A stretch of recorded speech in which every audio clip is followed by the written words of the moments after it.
Hello everyone and welcome back to Sterling Channel 19, and we are back here live at the Castle, and we are happy to bring you guys some Group 2 New Jersey State semifinal action between the Robbinsville Ravens and your Sterling Silver Knights. Very happy to bring you guys the stream here today. The current conditions outside, not very chilly, even though we're in November. A slight breeze going on around 4 miles per hour, 37% humidity, and today's forecast is sunny. Taking a look at the bracket first, how Sterling got in the position they were in, and as you look, they're the 4 seed. First, they beat Cedar Creek 2-0. Then they went against Barnegat and beat them 3-0 on a Friday.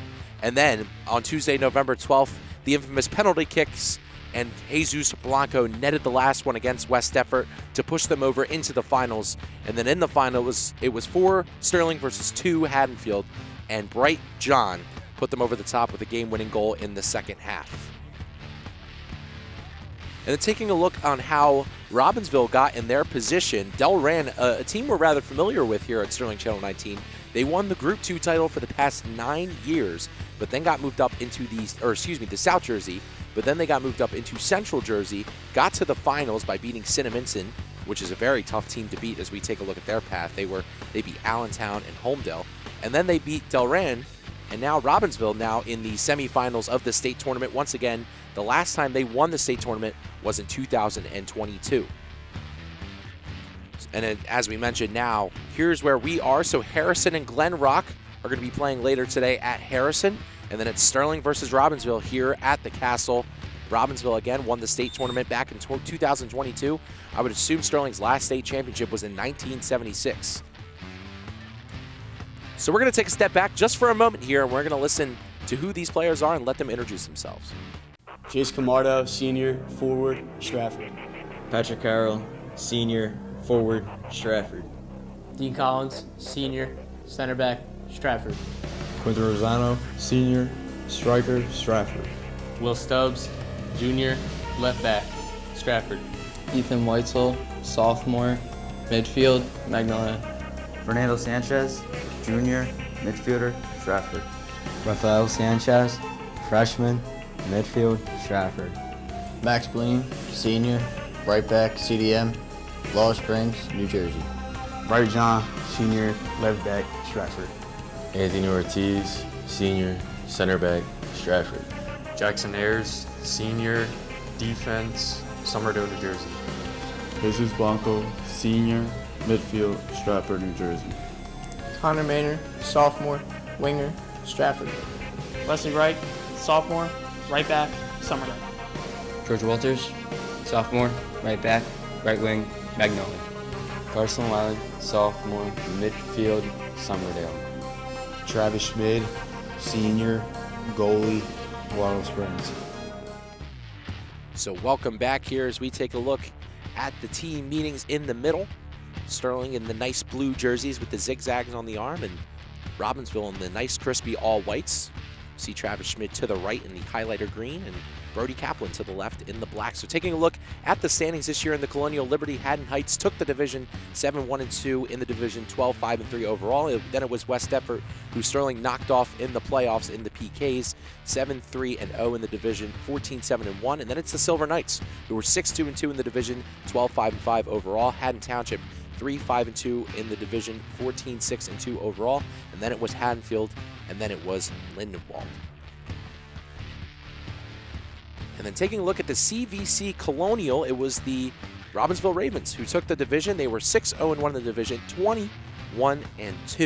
Then it was Steiner who was 5-0-2 in the division, 6-5-3 overall. Then it was Princeton who was 5-2-0 in the division, 18-2-4. Then it was Notre Dame, and then the rest went as follows. It was Lawrence, Hopewell Valley, Allentown, and Princeton Day. So taking a look at the Sterling Silver Knights statistics, we have Connor Maynard at the top, the sophomore, with 20 points, 8 goals, 4 assists. Jason Camardo, 19 points, 9 goals, 1 assist. Anthony Ortiz, who assisted Bright John on his amazing goal in the last game, with 10 points, 4 goals, 2 assists. Quinton Rosano with 7 points, 1 goal, 5 assists. Ethan Weitzel, 7 points, 7 assists. Jesus Blanco, 6 points, 3 goals. And then it was Carson Wiley, 6 points, 2 goals, 2 assists. And the man in the highlighter green, Travis Schmid, with 17 games played and 101 saves. So very talented Sterling squad going against this high-powered Ravens team. Nicholas Grippa leading the way with 54 points, 22 goals, and 10 assists. Mitchell Shapiro with 49 points, 14 goals, 21 assists.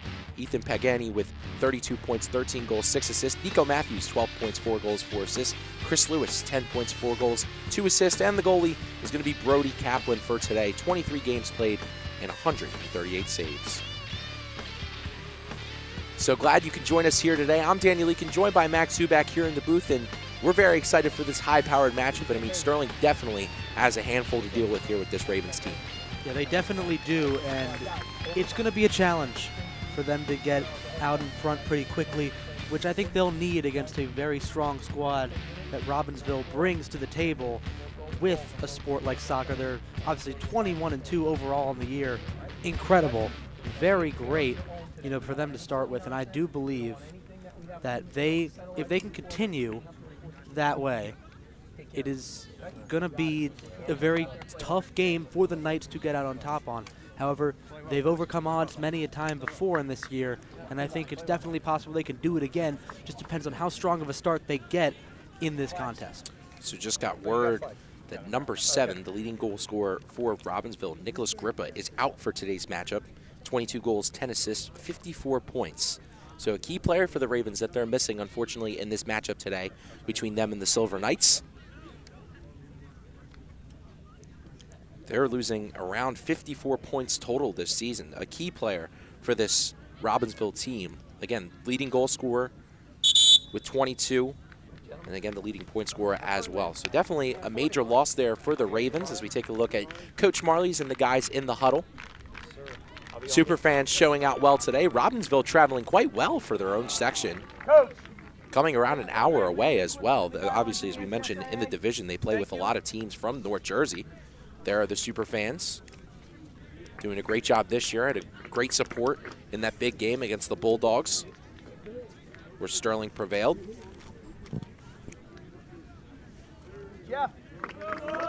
All we know about who will win this game and who they will go against is it will be played this Sunday. Don't know when, don't know where, but that information will come with time. So make sure you guys are keeping track with NJ.com and announcements throughout.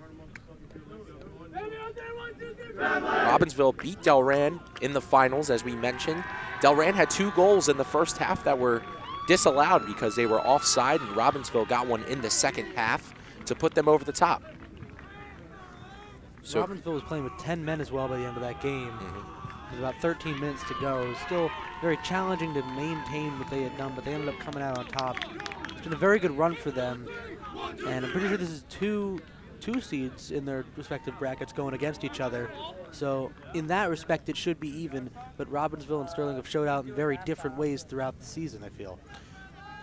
So there is Coach Marley. Sterling, 7 shutouts this year, 1 goal wins, was around 6, and goals this year, they scored 36, about a 1.63 goals per game pace, and defense at less than 1 goal per game. And taking a look at the opposite trail, it's Robbinsville, who had 13 shutouts this year. Big respect there to their goalie, Brody Kaplan, 13 clean sheets. They had 7 one-goal wins. They had 65 goals this year, averaging just under 3 goals per game expected. And then the defense also holding 13 goals the whole year this year at a .57 goals per game pace. So absolutely crazy. And as we mentioned, Robbinsville key player Nicholas Grippa out for today's matchup against the Silver Knights. So we're just awaiting the whistle. Refs ready? We're ready here, and the whistle blows, and we are off. Robbinsville is going to start here with possession. They get it towards the back line. It's Leo Daniels. So good takeaway here by the Knights. Doing a good job there is Camardo. Carson Wiley trying to go for the slide tackle. Now Robbinsville moving up the field. Looks like it's number 9, Mitchell Shapiro. Shapiro along the far side, matching up here against Ethan Weitzel. Weitzel trying to contain him to the outside. Nice play there by Ethan Weitzel. Weitzel sending this one up the field. That's a super soft right there, as Mr. K just said. 7 assists and 7 points throughout the season. A big facilitator we interviewed last game. Again, doesn't score that much, obviously, but produces a lot on the defensive side and on the assist side of the game. Does a great job of taking the corner kicks. Kicked the corner kick that scored the Bright John goal when it deflected off of Ortiz and right to the foot of Bright John. As we take a look at the replay here. Sterling defense definitely going to have a handful to deal with this game. Robbinsville very high-powered, even without their leading scorer. Now in front of the super fans, Kenny McCardle really getting in the grill, along with a couple other of those seniors up front. Nicely played here by the Sterling defensive line. This one chipped back into the top of the box. Hit off a couple Robbinsville players. Nicely played there by Ortiz. This one's hit off of Mitchell Shapiro. Now taking it up the other way, it's Bright John. The hero sends this one up for Connor Maynor. Maynor trying to outspeed the defender. That looks like Will Burden on that side. Maynor still trying to keep up with it. There are the Robbinsville fans. As I mentioned in the pregame, they traveled rather well, even though they're around an hour away. Ooh, the Raven's Nest, we can call them, Mr. K. So the Nest versus the Superfans. It'll be interesting to see how that battle goes. Two teams that don't play each other much, if not at all. Last time these two teams played was in 2016, where Robbinsville took a 1-0 win over the Silver Knights. But obviously, different programs now, different teams. Wrestled to the ground is Camardo, and an early free kick here for the Knights. If we take a look, he gets tripped up a couple of times on this, and he falls right on top of the ball. It's quite blatant.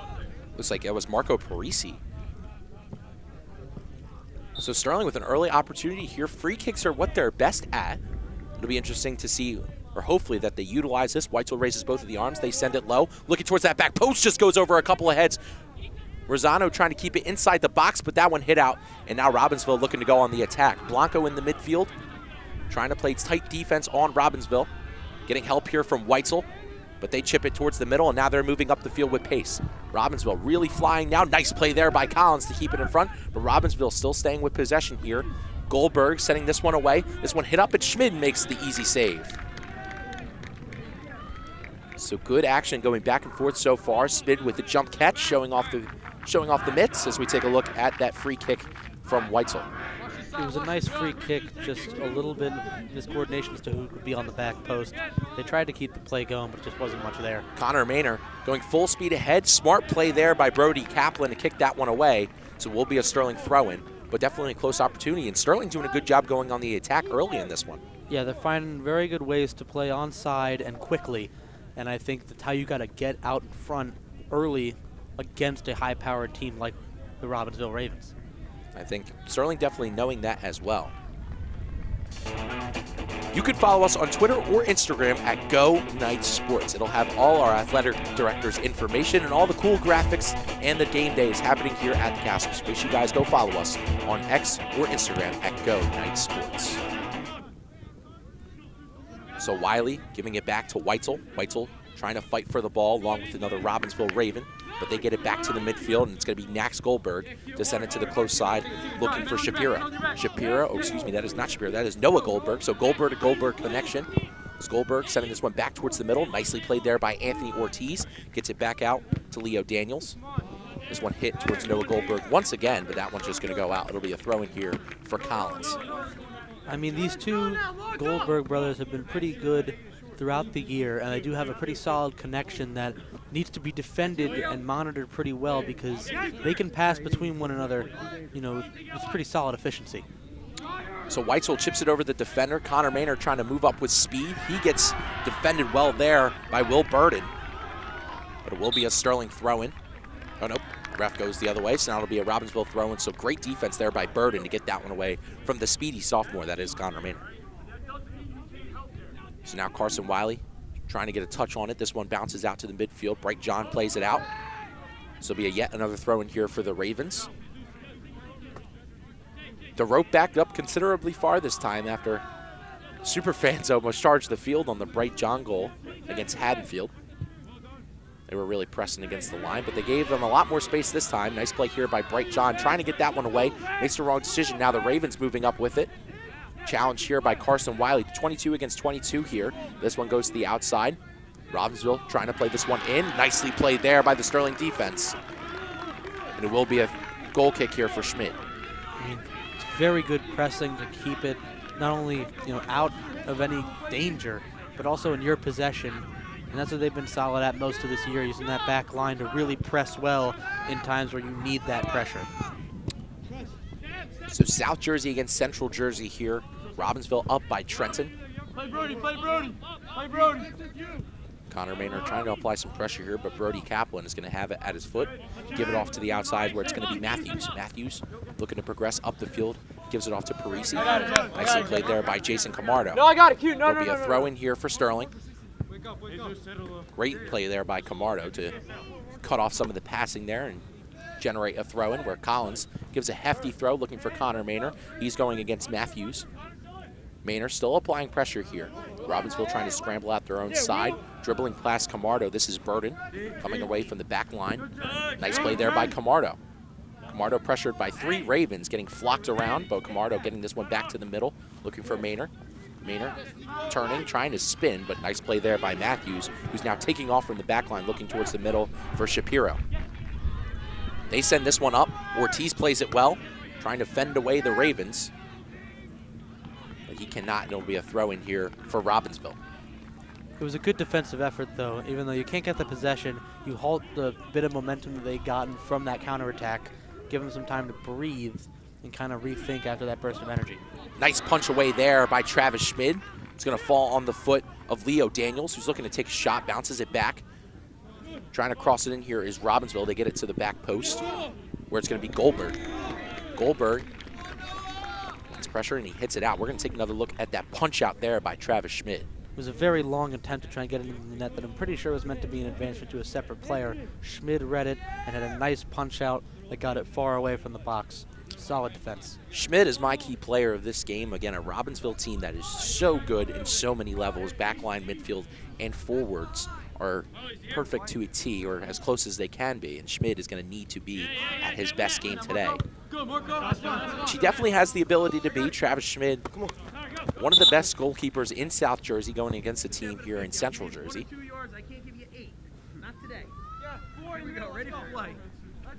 So Quentin Rosano, knowing him, definitely moved it up just a little bit. Ref saying he can give you 2 yards, but not 8. So that one goes off the foot of Pagani. It's going to be Dean Collins here once again. Tosses it. Looking for Connor Maynard. It hits off the head of Matthews, and it's going to be another throw in here for Sterling. Progressing down the field here with Robbinsville continuously hitting it out. Rosano running, throwing. Looking for Ethan Weitzel. Nice little play there between the two of them. Weitzel has to gain control. Getting pressure from behind by Robbinsville. It'll be yet another throw in here for the Knights. That looks like a pretty close contest there, but nonetheless, they've been able to play on the wings of the field and still get possession for throw-ins every time, and now they got practically a corner off of this throw-in. So it's going to be Rosano getting it over towards Weitzel. Weitzel loses the battle but gains it back. Getting it back towards Rosano. Rosano looking to cross this one in, looking for Camardo. Nicely played there by Robbinsville. Another one going about to happen. Nice play again. It will be a corner kick here for the Knights. We're going to take a look, and Sterling really turning up the heat on the offensive side of the ball. It was kind of question mark kick-like from that first attempt, and then it goes off for another cross attempt, doesn't go anywhere. It gets slide tackled out for a corner. Very divisive. They've been very, adamant about their set piece usage being successful before. Can they keep that trend? Sterling very successful with their set pieces. It's going to be Ethan Weitzel, the sophomore, to take it. Raises both of the arms, sends this one away, looking towards that front post. Batted away first. Sterling still fighting for it, and that one hit away by the Ravens. My goodness, that was close. Great play there by Kaplan.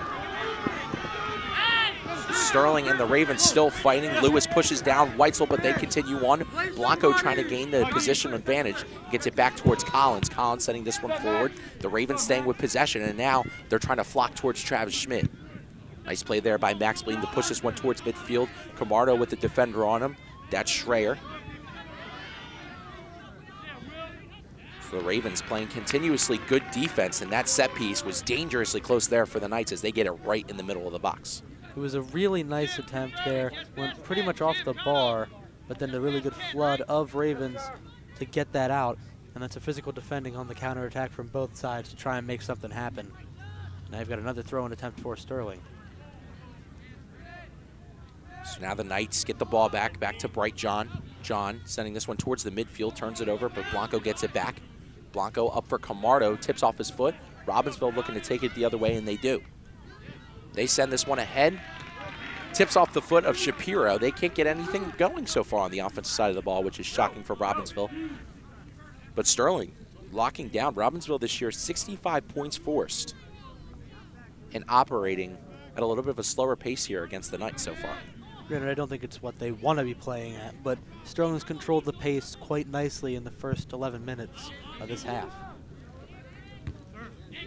Yeah, when you're missing a player like Grippa, who has 54 points, 22 goals, 10 assists on the season, it's definitely going to take a toll on your offensive production. That one hitting off the midsection of Noah Goldberg, so it'll be a throw in here for Collins. Collins taking a couple steps back, navigating traffic, pumps and throws, looking towards Camardo. Hits off of Camardo's chest. Camardo going to send it over towards Weitzel. Weitzel has to settle it, settles it under his foot. Gets fought off the ball there by Shapiro. Blanco gets it back, and now it's going to be Weitzel with some open room. Weitzel sending this one ahead for Connor Maynor. Makes a nice little move over a couple of defenders. Whistle blows. And it's going to go the other way.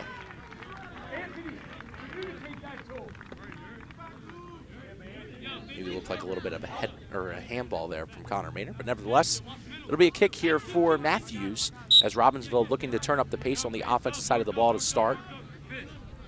Matthews with the cheetah hair print, very noticeable from a far side, as Max and I were mentioning before the game.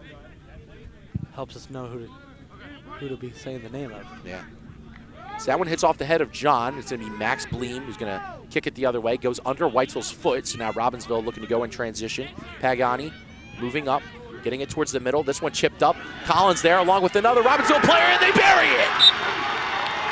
Nice play there by Robbinsville.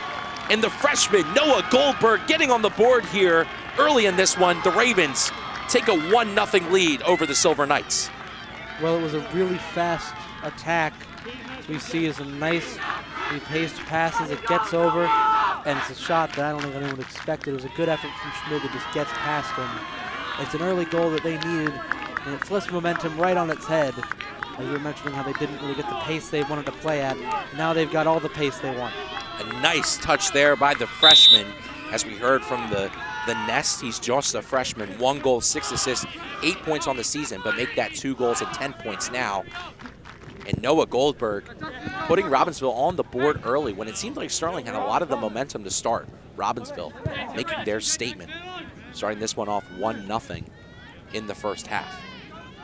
So now they play it back in their own defensive end. They're trying to advance up, keep the pressure on this Sterling defensive line as Shapiro is trying to move this one up. Take a look one more time here. It's a nice pass to get it in and around Collins and the keeper. Really clean shot there. And Robbinsville goes up 1-0 with a really nice overall play. So the Ravens trying to keep the pressure on. They send a shot towards Schmid, puts the leg down and makes the collection. So now Schmid surveying the field, trying to figure out where he's going to pump this one away to. Goes towards midfield where it's Connor Maynor, battling the sun a little bit, him and the defender. Nicely touched there by Schreier, and now they move it towards midfield where it's going to be Parisi, getting it to this close side where it's the goal scorer, Noah Goldberg. Now playing it in the back line is Robbinsville. It's going to be Leo Daniels getting it towards the midfield. This one played to the far side where it's Schreier.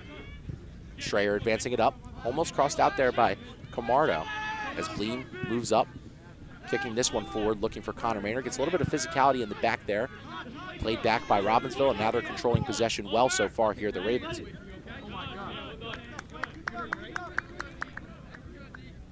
Sterling really hasn't played from behind much in their playoff run. Beat Cedar Creek 2-0, beat Barnegat 3-0. Sterling and West Effort went 1-0, 1-1, 2-1, 2-2, and then obviously they won 3-2 against West Effort, and then they only beat Haddonfield 1-0. So they haven't trailed in the playoffs so far. It's going to be interesting to see how they deal with a little bit of adversity, but the Sterling lineup definitely knows their fair share of adversity, dealt with it throughout the season. Players going down injured among the likes of Anthony Ortiz and Bright John, and had to deal with a pretty tough out-of-conference schedule. But at the end of the day, we pushed past Group 2 and now are trying to operate this Robbinsville team who's taken an early 1-0 lead. I mean, it's definitely, been, at least in this playoff run for the Silver Knights, uncommon to be playing, in a position where you have to get back into a leading spot. As, now they're only down 1-0 for the first time throughout this whole run. But you got to think back, if you're this team, to the regular season moments where you fought back for victories or draws or overtime play, and you get into that mentality and you play as, as tough as you can. So knockdown was Reich, and then knockdown for Robbinsville was Mitchell Shapiro by Carson Wiley. So it'll be Justin Schreier to kick this one away for the Robbinsville Ravens. Our next TV game, if Sterling can make it, will be Sunday. It'll be the NJ State Final, but we're not even sure if we can get that on yet. So that'll be a big question mark until we release correct information. Collins gets knocked down. Played well there by Robbinsville. They keep it going. It's going to be Chris Lewis going against Jesus Blanco. He crosses this one towards the middle. Well played there by Sterling defense. Collins settles it, has Lewis in his face, kicks it away, but kicked back in by the Ravens. They're keeping the pressure on. Ortiz kicks this one out.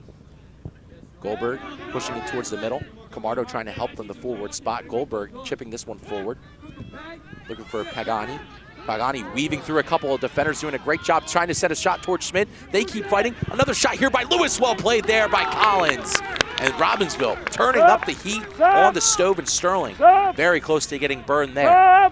Yeah, it was very tight defending in the box that was still very close and had a couple opportunities, but a solid block to keep it out of danger for now. But nonetheless, I mean, the situation they're in now where it's a corner, always dangerous. So Marco Parisi gets subbed out here for Henry Honeywood, as this kick is going to be taken here by Mitchell Shapiro. Shapiro, the second leading point scorer, 49 points, 14 goals, 21 assists, leads the team in assists. He's going to send this one away, looking for the box. Well played there by Robbinsville. Nicely hit out there by the Knights, and they sky this one away. A very dangerous opportunity there for the Ravens, but they just couldn't get it in the back of the net. It was a really good attempt there to get it. Just goes over the head, gets off of the foot of a Robbinsville player, but then doesn't get much of anything as Blanco's able to clear it. So Sterling down by 1 here in the first half, just around 17 minutes unofficially down to start.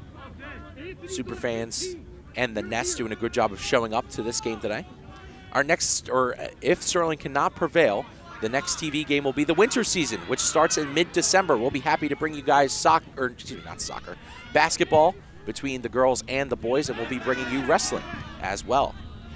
Wrestling having a lot of good young players, a lot of good veterans as well, including the likes of Kenny McCardle and Rene Camacho, who's been a stud to start here early in his high school career. But now Quentin Rosano takes it along this far side, deflected out by Robbinsville, and it's going to be a throw in here for Rosano. Very excited to bring you guys basketball seasons.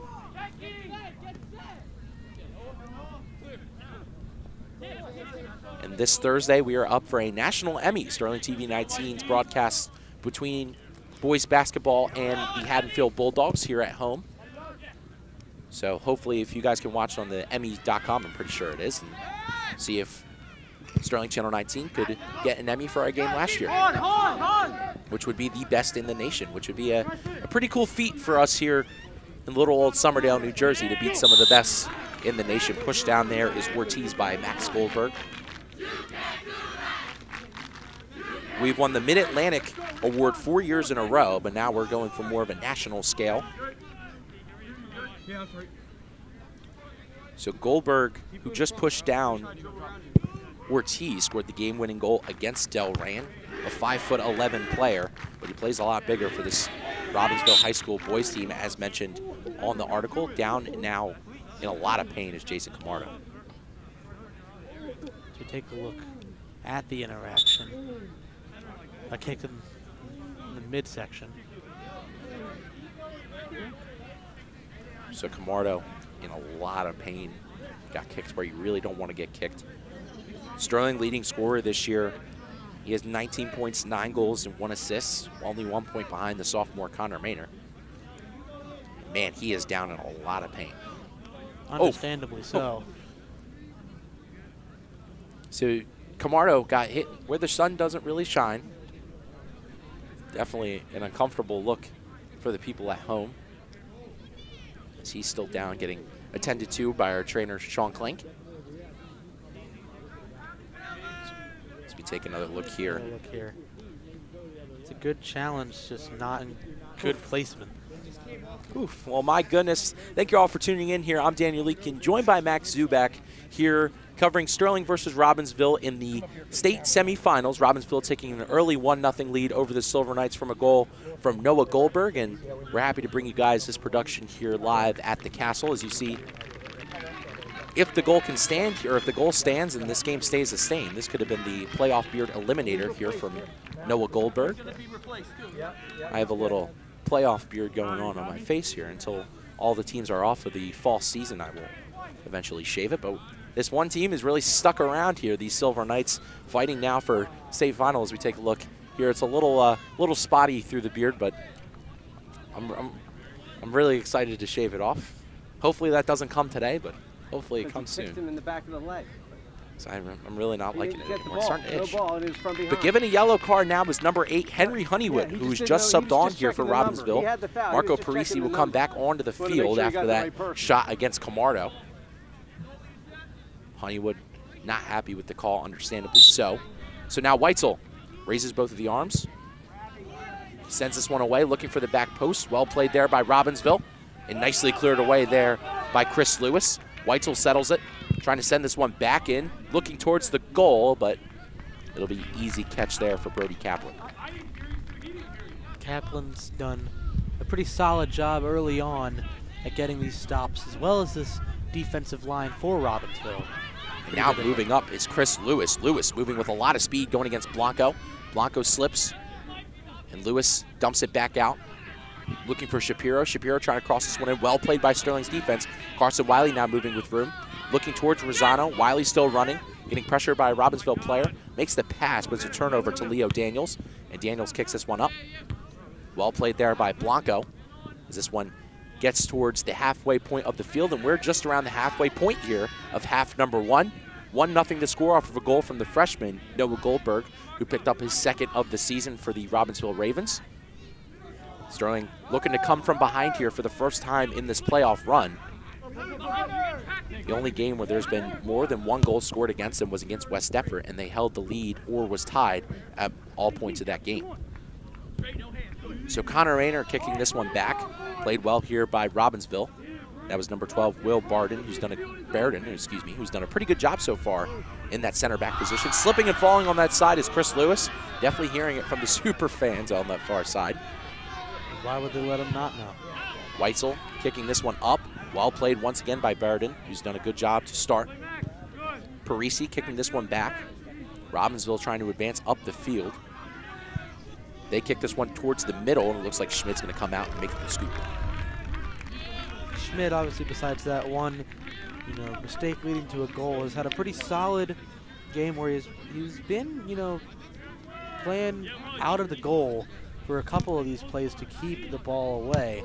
Maybe he wants to play a little more distance from the net game against a team that he hasn't really gotten to see in his tenure at Sterling. Schmidt coined the brick wall here at Sterling. As we mentioned, winter season will be starting in mid-December. We'll be seeing him on the basketball court. You can follow us on Facebook at Sterling Channel 19, where we will have all the updates from stuff happening around the school, all the news you guys need to see at home, and of course all the fun things that happen as well around the castle. So make sure you guys go follow us on Facebook at Sterling Channel 19. So coming in the game now, it's going to be George Walters, the sophomore, and Jason Camardo, who checks back in the game after taking a bump where the sun don't shine. Looking a little better now. Definitely was an uncomfortable look here at home.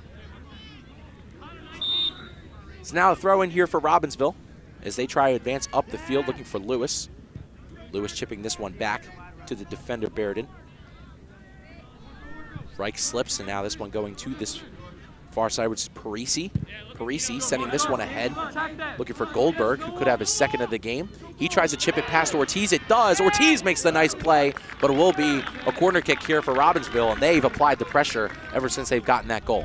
Yeah, they've taken the momentum and just ran with it, as Ortiz has to take a clearance that gives them a corner, which they failed to do much of anything with the first time around, but they can always make something happen off of a great opportunity like a corner. Last year was an all-South Jersey defender, Ortiz, playing the center back position here for the Knights. Raising both of the arms is Shapiro, and he sends this one up. Looking for that back post, hit well, but that one's just going to hit the side of the net. That looks like it was Pagani. placed it pretty well, just I think a little bit too far. Walters was also hugging that back post and just hit the side of the netting. So now Sterling with possession. Ortiz trying to direct traffic, getting pressured by Robbinsville. They're doing a good job of surrounding him. This one hits off of Walters up to Camardo. Camardo plays it off his chest. Has pressure from behind, but sends it to the far side of the field where it's Wesley Reich looking to settle. He does. Reich trying to weave his way past the defender, has Bright John with him. Makes a nice move around the defender. Now Wesley Reich trying to move with some speed. A good recovery there from Schreier. Him and Schreier battling on that side, getting it back to Blanco as Reich is now Blanco hits it off of a Raven, and now they're trying to advance up the field. Having an open person here is Shapiro. Shapiro now moving, but offsides is called against them. And it will be a free kick here for the Knights. Shapiro was definitely moving with quite a lot of pace. If you take a look here, it was a very close one, but definitely is the right call. As you know, those narrow types of decisions can be game deciders in other situations. But this time around, it's just a simple mistake that they can be corrected very close. And it was a solid attack before the call. We have 4 refs on the game today, the 2 on the side, the 1 in the middle, and then we have a little clock referee right in front of us here at Sterling. So definitely a high-stakes game as Connor Maynard now dribbling up. Connor Maynard trying to put a shot on goal. Nicely blocked there by Matthews. And now Matthews looking to take this one up, passes it in the middle of the field where it's going to be Lewis. Lewis getting it back. Matthews taking it up, running well, looking for the long pass. He's going to get it towards Goldberg, and now the freshman moving past Collins. Goldberg trying to cross this one in. Well played there by Ortiz. Collins having it at the foot, progressing up the field, chipping this one ahead. That one's going to go straight for our camera woman, Karina. Karina is all okay. Girls soccer player unfortunately fell in the finals against Haddonfield. It's going to be Leo Daniels now to toss this one in, looking towards Lewis. This one gets back towards Ortiz, pressured by Lewis, and he's going to send this one away. Bon voyage towards the middle. And now on the outside is going to be Mitchell Shapiro. Shapiro working one-on-one here with Bright John. He's trying to push past him. Almost does. John makes a good recovery, but they lay it off towards the other Robbinsville player. Now it's Camardo. Camardo moving with some open space, trying to chip up Jesus Blanco. Captain to captain, has Walters on the close side as well. Well played there by Leo Daniels. Leo Daniels with a huge play there as that ball was going straight for Walters, and Walters and Messenger battled on the side for a moment, but they could not get it. There's the coach, Jeff Fisher, who led this team to a sectional championship in 22 and 23 as we take a look at his sweatshirt, which said, you know, back-to-back sectional championships in 22 and 23. So gives you a pretty good idea of how good this Robbinsville team has been for a couple of years now. So this one's hit over towards Bright John. John passing this one back towards Reich. Reich trying to dribble, gets it taken away from him by a Robbinsville player on that side, and that's Shapiro. Shapiro kicking this one back. Robbinsville needs to play it, and they do. It's going to be Bearden. Bearden kicking this one towards the midfield. Walters cuts it off. Walters has it on his foot, trying to play it back towards Ortiz, gets it there. Ortiz makes a nice move, trying to cut upfield. Has Collins, but decides to give it to Maynard anyway. Maynard trying to battle away Matthews, and Kaplan comes out to make the catch. It's a very nice defensive effort again to stop Sterling from getting an equalizer, but they've had a couple good opportunities. It's just one small mistake from Robbinsville away from being 1-1. So with Grippa out, a lot of these Robbinsville players have stepped up. We've said Shapiro's name a lot so far in this one, who's been a key player on that far side on the attacker spot, or make more plays from the midfield spots. You can follow us on Instagram at SterlingTV19, where we will have pictures of all of our beautiful faces, stuff happening in Mr. K's lives and in our lives as well, and of course all the funny pictures around the castle. So make sure you guys go follow us on Instagram to see our pregame pictures at SterlingTV19. Nico Matthews sending this one the other way. Blanco's hit down there by Lewis. It'll be a free kick here for the Knights. Physical play by Lewis and Blanco have been matched up against each other throughout this game so far, and both guys very evenly matched as well. Yeah, and it's been mainly from both sides physical defending, and it's another example there that leads to this free kick that will be taken by Ortiz. Ortiz, the third captain on this Sterling team, had the assists between him and John, where John put away the game-winning goal against Haddonfield. Collins looking to send this one towards the back post. Has John, but just a little bit too high between the leaping heads of him and Connor Maynard. And man, that was a very close opportunity there for the Silver Knights. Again, another really solid opportunity. Just wasn't all there in the matter of height of the ball. But again, just one movement, one mistake or success from each side has led to scores already in this game, and it could and probably will make it the equalizer. Just one minimal mistake or risk taken by the Ravens. Nicely played there by Bleem. This one hit down on the back line by Schreier. Schreier trying to dribble between a couple of Sterling defenders. Well played there by Weitzel, who's having himself a phenomenal game to start. This one trickling towards the box. Kaplan's trying to come out. Well played there by the defender, as there was a charging Quentin Rosano on Leo Daniels, but he makes a smart play once again. So this one thrown in towards Collins. Collins pressured by Messenger, hit down as well. Collins still down, one of the defenders for the Sterling team. Messenger moving up, crossing this one towards the middle, trying to find Lewis, but scooped up by Schmidt, and Collins still on the ground, and whistle finally blows. So we take a look at what transpired here. He got kind of chipped in the foot while trying to make a pass happen. As we look from another angle over top, he goes for it, and after the ball's gone, momentum carries. So Collins is up. Again, one of these strong defenders for the Sterling team, along the likes of Anthony Ortiz and Max Bleem, who played the majority of their time in that back line. Collins is someone you rarely see subbed out in these games because of how much of a key factor he is. So Schmid will make the save once again, and now Schmid surveying the field, ready to boot this one towards the middle. Kind of gets a weird chip on it, and the clock is now unofficial because I'm not sure if we stopped it or not during that little intermission. So nice play there by Bright John. Bright John trying to move up the field. A little bit of physicality. John moves on. Whistle blows. It looks like he stepped out of bounds, or the ball went out of bounds when he chipped it up, and the ref saw it on the far side. Great call there by the referee. Eyes peeled. And take a look again here to try and make the argument. The ball was out, but it's going to be a foul going the other way. Maybe a little bit of physicality against Bright John. So it will be a free kick here for Sterling. It's going to be Anthony Ortiz. The ball did go out of bounds. It was before the out of bounds. Maybe a little bit of physical play. So Ortiz taking a couple steps back. Has Weitzel, Collins, and Bleem outside of the box. Everyone else crowding in. Ortiz raising both of the arms, ready to kick this one away here for the Knights. A nice kick looking towards the outside of the box. Jesus Blanco hitting this one in. Nicely played by the Ravens once again. And now they're trying to go in transition, trying to start it up here with Shapiro. Messenger applying pressure here to Max Bleem. Messenger still going. Messenger running with the win. Settles it, trying to cross this one towards the middle, deflected off of Max Bleem, and Messenger really turning up the pace here against these Silver Knights. That is a burst of energy from the Ravens that you cannot let up as a Sterling defender. And it's a good effort to only hold into a corner and not getting inside of the box with a cross to get possibly a second goal before the half ends. But nonetheless, that's too fast of a counterattack to be allowing happen when you're about a half hour into the first half here. So Mitchell Shapiro is going to kick it here for Robbinsville, a senior forward. Sending this one towards the box. Well played there by Brazano. Matthews trying to dribble around a couple of defenders. Taking down is Jason Camardo, and the foul is called on Matthews. The blonde-headed buddies going against each other, but Matthews takes down Camardo, and so that will be a foul against Robbinsville and a free kick here for Ortiz. So Ortiz sending this one towards midfield, hit off the foot of Rosano. A nice play by Q, and now Maynard trying to advance Weitzel, but he doesn't get all of it. And a nice takeaway there by Bearden.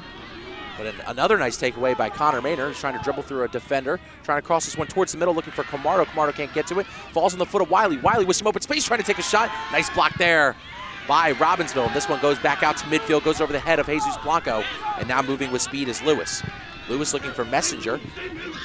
Messenger trucking along. One-on-one here with Collins. Messenger getting this one back to midfield. Played well by Marco Parisi. This one gets back out to the side. It's going to be Messenger. Messenger looking towards the back post, trying to hit it off ahead of a Raven, but can't get all of it. And Robbinsville turning up the pace here against Sterling. It's again another fast break attempt after some kind of ping pong as to possession goes. But goes out and leads to another goal kick, which they haven't either side been able to do too much off of break-wise. So Lewis gets subbed off. Noah Goldberg goes back in the game here for Robbinsville. It'll be a goal kick here for Sterling, but Ortiz is going to take it. Ortiz raising both arms. Kicks this one away. A nice boot looking towards Rosano. Well played there by Parisi. It'll be a throw in here for Collins. Collins taking his time, scanning the field, getting it over towards Rosano. Played well by Robbinsville, but it's a handball off Messenger. Looked like Daniels kicked it into him, and so it'll be a Sterling free kick now. Ortiz hustling over to kick this one away here for Sterling. Definitely hit off of his elbow forearm area, so good call by the refs, who've been spot on in this matchup. Ortiz moving back just around midfield, and he kicks this one for Jesus Blanco. Blanco now moving with room. No pressure by Robbinsville, but some approaching. A nice chip by Blanco, trying to get this one inside the box. Played off of Rosano. It's going to be offsides against Sterling. Very unfortunate to have that call it on you off of a really nice pass from Blanco into the box. He is just ahead of the line. It's really rough to not have that be even. Kaplan called it right away, had the eyes on the attacker, which was Rosano, I think got called the offsides on. This one hit off the head of Wiley, who advances it in for Connor Maynor. Maynor getting it over to Camardo. Camardo spinning, trying to go into the open room. Takes a shot, a nice save there by Brody Kaplan. Camardo with a nice little razzle-dazzle. But nevertheless, Brody Kaplan keeping it in front. And this game stays 1-0, but a great opportunity there for the Knights. It was some nice moves into a promising attack that just didn't end up in a goal. But still, again, one minor mistake could be all Sterling needs to expose the Robbinsville defense here late in the first half to tie it up. Connor Maynor looking like a truck, but finally gets it taken away from him by Matthews. Matthews now getting past Blanco and chipping this one forward. Nice play there by Matthews, and this one hits off of Messenger. Messenger still trucking forward. Nice play by Ortiz. So both teams having their fair share of opportunities. Robbinsville, I'd say, controlling a lot of the possession, but Sterling definitely not going down without a fight. So Leo Daniels will toss it, one of the captains for Robbinsville. Getting this one in. Hits off of Wiley nevertheless. Dribbles back towards Daniels. Daniels up to Matthews. Matthews gets it taken away by Connor Maynor. Maynor turns and fires, looking up for Jason Camardo. Doesn't get to him. It's going to be Bearden to kick this one forward for Robbinsville. Played well by Parisi. This one chipped forward towards Messenger. Messenger against Collins on the close side. Well played by Collins. This one gets kicked out to the box. A nice kick looking for the far post. Still going in. Now it's Shapiro. Shapiro trying to dangle past the speedy Bright John. Shapiro getting this one towards the center of the box. Well played there by Ortiz. And cleared away by Collins, where that was a game-saving header there by Ortiz. So now moving is Messenger. Collins applying pressure. Physical play between the two. Collins sends this one ahead, looking for Connor Maynor, who's hustling to it. Going one-on-one here with Matthews, trying to chip past. Matthews does a good job of getting the position over Connor Maynor. And now Matthews, with a little bit of time, keeps that one in and sends this one towards midfield. Blanco plays it off his head. Camardo, another razzle-dazzle, but read well there by Parisi. Now moving up is Jesus Blanco. That one gets taken away. Two Sterling players almost collide. Camardo tried a little bit of a fancy move. That one hit out. Good action going both ways, but Ortiz really with the statement play. They haven't been able to get much, and it's another handball on Messenger. Yeah, that was a quick one. I think even our clock judge on this side spotted it as well. So a relatively closer free kick here for Sterling. They've kind of taken most of them around the outside. This one, at least in my vantage point, looks a little closer to the point where they're going to go with either Weitzel or Blanco. Bright John going to the far side. This one played out towards Ortiz. Ortiz with some room just around the beautiful Knight logo. Kicks this one away. looking towards this far post where it's Rosano. Rosano looking to keep this one in, chips it towards the center, played well by Messenger. Blanco knocks this one down, trying to kick it towards the net, hits off of Camardo. Connor Maynard trying to charge, and that one cleared away here by Robbinsville, but Bright John looking to get possession back over Bearden. This one gets back to Weitzel. Weitzel plays it to Bleem. Bleem chips this one forward, but crossed out there by Robbinsville, and now they're looking to move forward. Pagania here against Max Bleem, and Bleem turns and kicks. Gets it over Weitzel. Robbinsville plays it. And they kick it back towards Schreier. Schreier now with a little bit of room. Surveying the field, kicking this one forward. This one's going to get to Messenger, but Collins plays it well. Blanco settles it up towards Camardo. Now Camardo with a little bit of room. Camardo has Connor Maynard trying to advance him. Played well there by Matthews. And that's one played in the back line. Camardo trying to apply some pressure along with Jesus Blanco. This one kicked up towards Messenger. Nice play there by Dean Collins. And now Quentin Rosano turning on the high horses. Has to unload the hinge there. That one hit off of Rosano is what they say. And it'll be a substitution here. Joshua Sanchez coming in the game here for the Ravens for the goal kick. Or before the goal kick here by Brody Kaplan. You can follow us on Twitter or X at SterlingTV19, where we have live updates of all the games and, of course, all the cool and happy things here that happen at the Castle. So make sure you guys go follow us on Twitter or X at SterlingTV19. So Rosano, I think, did a little bit too much complaining. Got a yellow card, so substitution coming on here for the Knights. Wesley Wright checking in this game. Rosano walking off.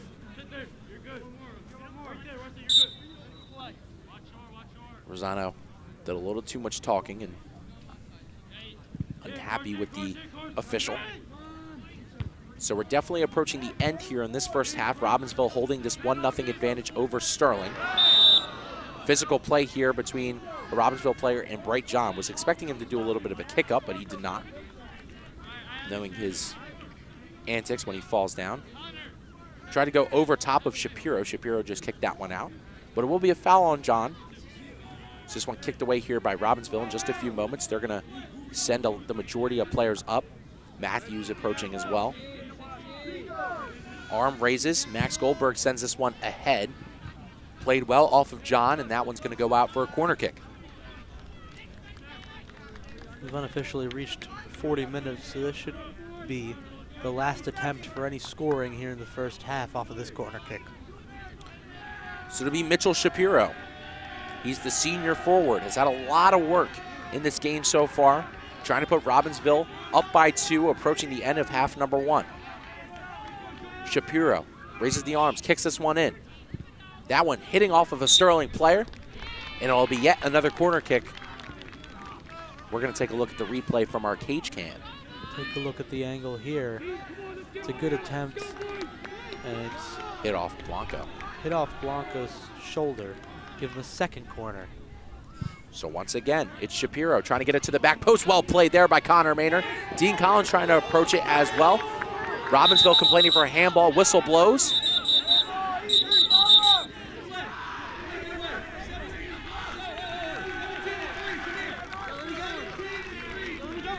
Whistle blows. It's Leo Daniels and Dean Collins got a little bit of an entanglement. He's going to talk to both of the players.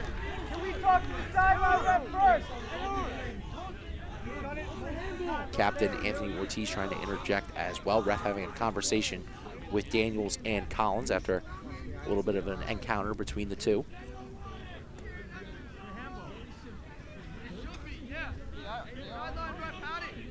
So yellow is awarded to Collins, and it's awarded to Daniels.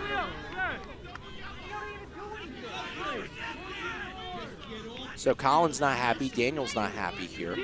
We're going to take another look at the replay. So well played off of Connor Maynard. Collins approaches the outside. It's about the elbow of Collins as he tries to evade it with his hands. I think it's kind of shoved onto it as physical goes after the whistle blows, and he gets a little pushy with it. And then retaliation occurs. So Daniels and Collins both sent off. Coming in the game now for Robbinsville is Chris Lewis. So we take another look at it from the cage cam perspective. About when the whistle was blown and then he gets the shove. He's getting a little too physical post play. And leads to some ref intervention, which leads to 2 cards late in half 1. Again, more zoomed views. It gets hit off the head of Maynard. It's kind of off the elbow. So the refs doing a little bit of a VAR check here as what looked like the clock official came over to talk with the 2 refs, and it looks like now they are going to award the handball against Collins. So now it's going to be a free kick taken right outside the box here between very close to Schmid. They're lining up a big wall in front. It was definitely a handball. Definitely a handball. It's going to be Ethan Pagani, one of the captains for Robbinsville, to take it here. They line up a 5-man wall in front. Also have some people crowding the outside of the box. Never seen VAR before in this high school setting. Well, this is exactly when you need it, as there was another official that gave his take. Pagani kicking it, hitting off the wall. Nicely played there by Sterling. Pagani trying to get another shot on goal, and that one's just going to trickle out of bounds. It's Schmid. Take a look here. Mainly blocked off of Maynard. Well, we have one if you want to use it. And the play goes right to a goal kick. So nicely played there by Sterling as Pagani was trying to take a shot on goal. And Sterling stands tall, keeping this game 1-0. A huge play by that wall, hit off of Connor Maynard. This one hit off of Walters. Whistle blows, and that'll do it here for half number 1. So we're going to take just a quick look at the goal that put Robbinsville at a 1-0 advantage over Sterling. Nicely chipped forward by Lewis, and a great play there by Noah Goldberg to put it past the diving Travis Schmid. So 1-0 here in the New Jersey State semifinals. We're going to be right back at you guys for some second half action.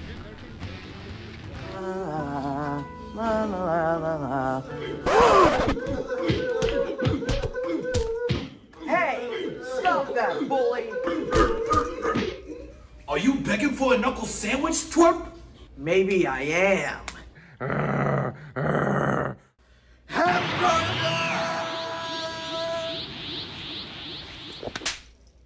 Nice try, twerp. Please, hamburger, please help me. He's bullying me. You're right. I need to help you. I'm the anti-bully.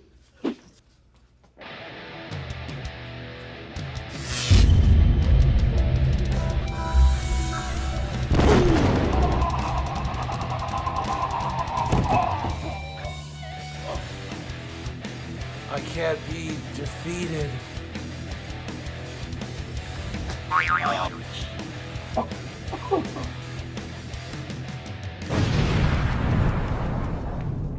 Logan. Oh my God, thank you. Oh yes, King.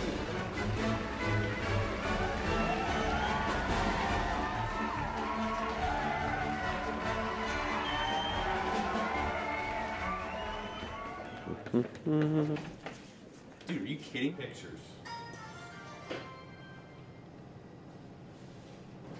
Sean, what are you doing? Go to Redmond's office.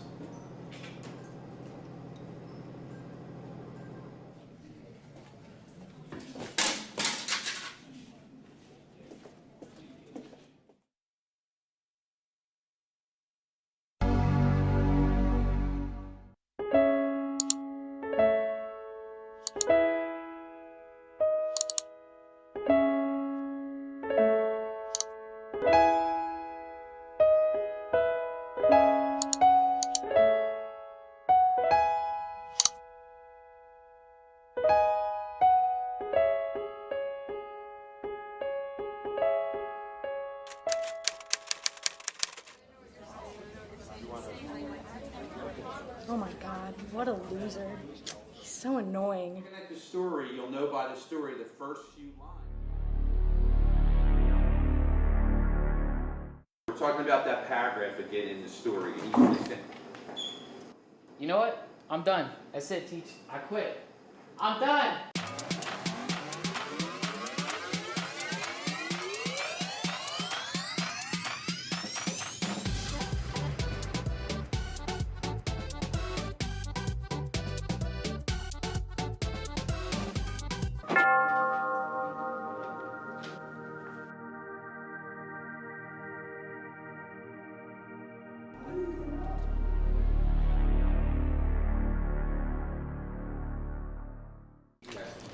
You know what? I'm gonna stay in school.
Bad decision.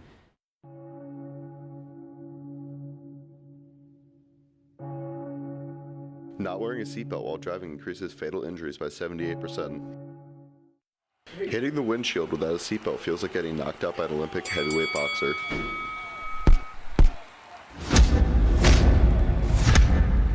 Four times. The initial impact of a car crash is multiplied without a seatbelt. It feels like being tackled by 3 defensive backs running at full speed. Oh my god! Oh my god! Oh my god! Good choice. Buckle up. It's not worth being a statistic.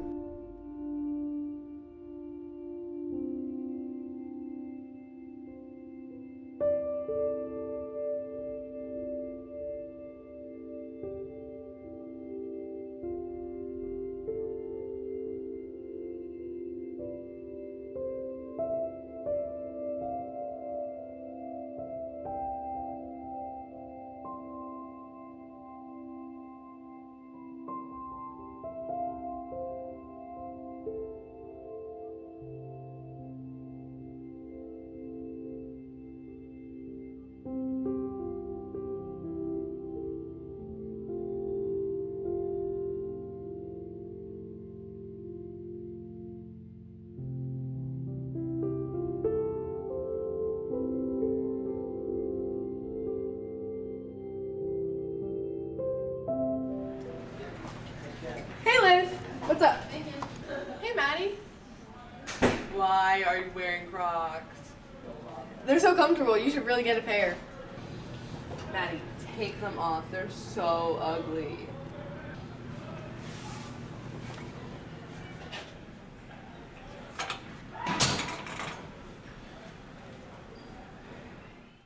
Three days later. Hi. Hey. You're wearing Crocs?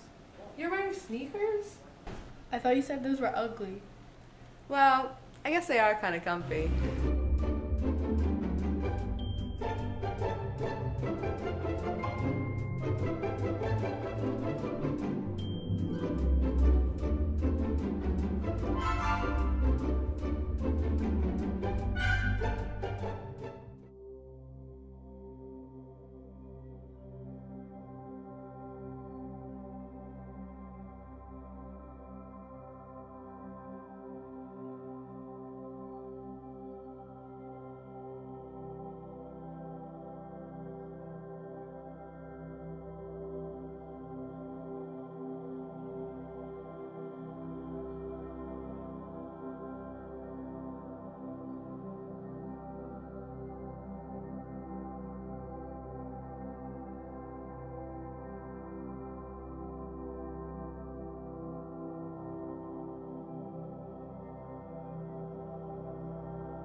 Welcome back to Sterling Channel 19 as we are back here getting ready for some second half action between the Robbinsville Ravens and your Sterling Silver Knights. Robbinsville taking a 1-0 advantage over the Silver Knights at the moment.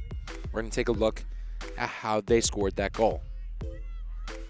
Just a moment, but it was a great goal scored by Noah Goldberg as we take a look over here. Pagani got it over to Lewis, and Lewis chipped it in the middle where it hit off of Goldberg's chest. He got past Collins, put it past Schmid, which gave Robbinsville the first goal of the game early in that first half. But since they haven't been able to get any on the board, having plenty of opportunities, and Sterling having a few opportunities of their own against this Ravens defense, who has played very strong, and against Brody Kaplan, who has been stellar between the pipes so far in this one. So Sterling breaks the huddle, and we're just getting ready here for some second half action in the New Jersey Group 2 state semifinal. There's a lot of words to say. I was going to say South Jersey, but we're out of that tournament now and into this one.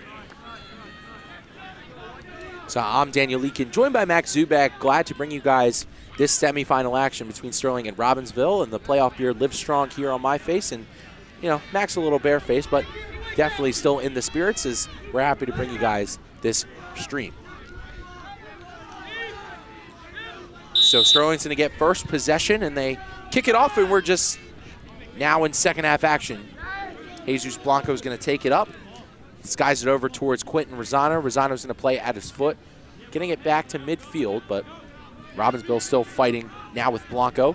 Blanco kicking this one to Wiley. Wiley chipping this one forward towards Ethan Weitzel. Weitzel charging in on it, trying to get a shot on goal. He misses it, and that one cleared away, but it'll be a corner kick early here for the Knights.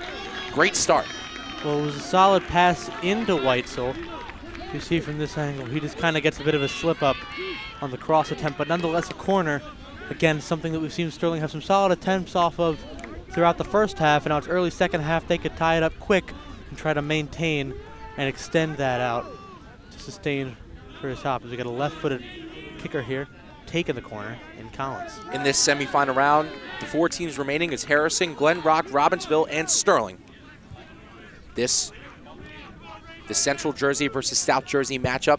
Collins kicking this one in, looking for Bright John. That one played well by Robbinsville. This one bounces out to the back. Ortiz trying to keep this one in. Ortiz with a nice pass to Carson Wiley, intercepted by Robbinsville. Deflected off of Ortiz once again. Still applying pressure is Ortiz. Ortiz trucking forward, knocks down a player, and it's going to be a foul called on number 7. It's a good challenge throughout both sides. And in the end, the Nest and Sterling superfans are really getting rowdy between these two teams. Obviously, we are in clutch moments, clutch times, and this is really where legends are made between these two teams. Foul called once again on Ortiz, so it'll be a free kick here for Sterling. Ortiz not happy with it.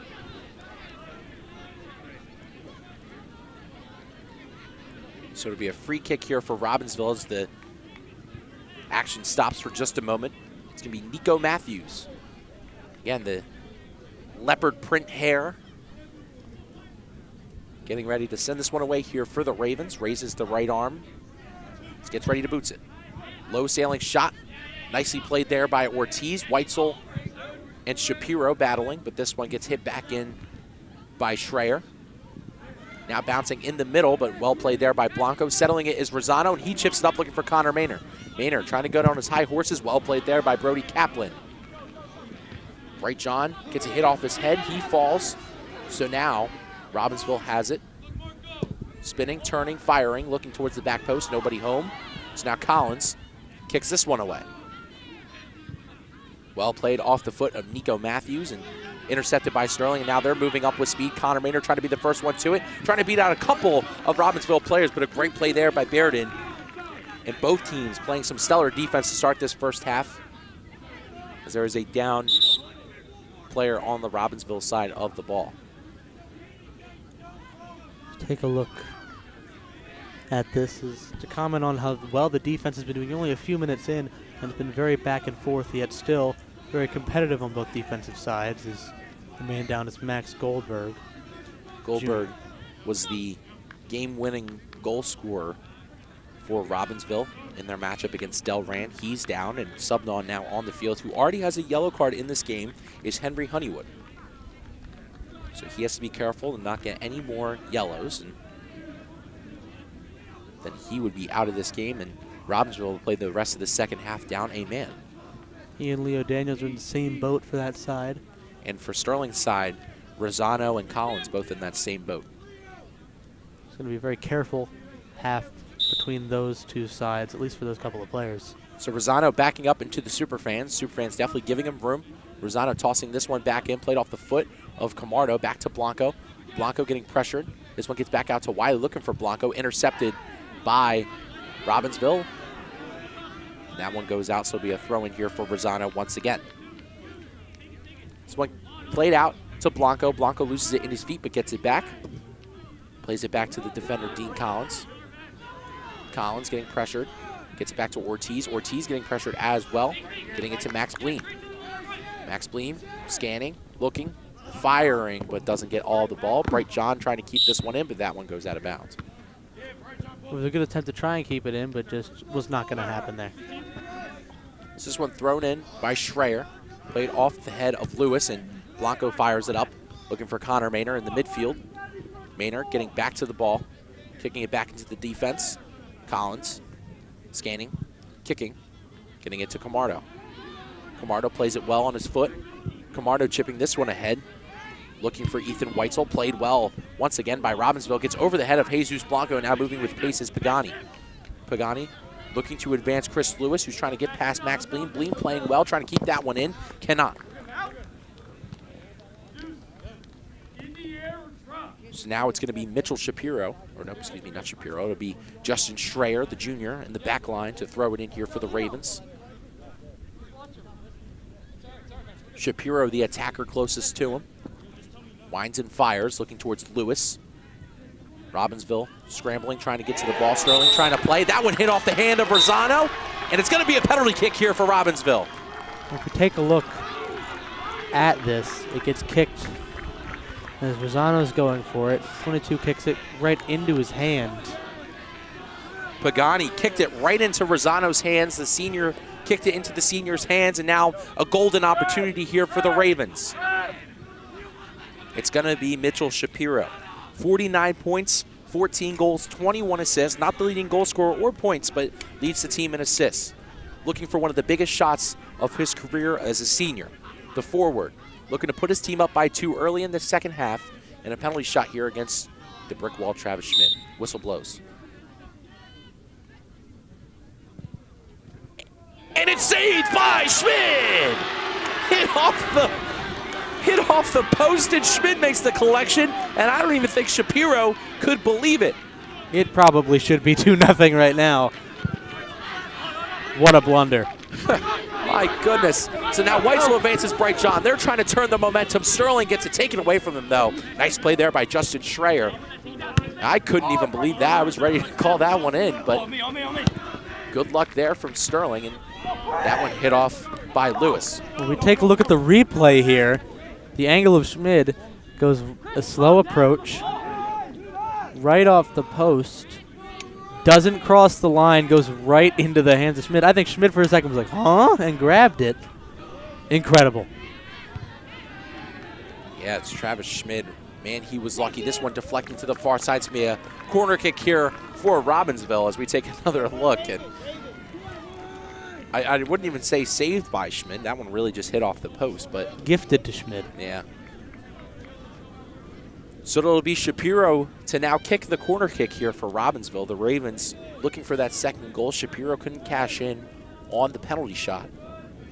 So now he's looking to cash in on the corner. Shapiro raises the arm, sends this one in. A nice kick. Played well by Blanco. This one goes out to the outside of the box. Still fighting is Robbinsville. Sterling doing the same. This one trickles in the middle. A big shot. Almost be taking your whistle blows once again. And it's going to be a penalty kick against Sterling.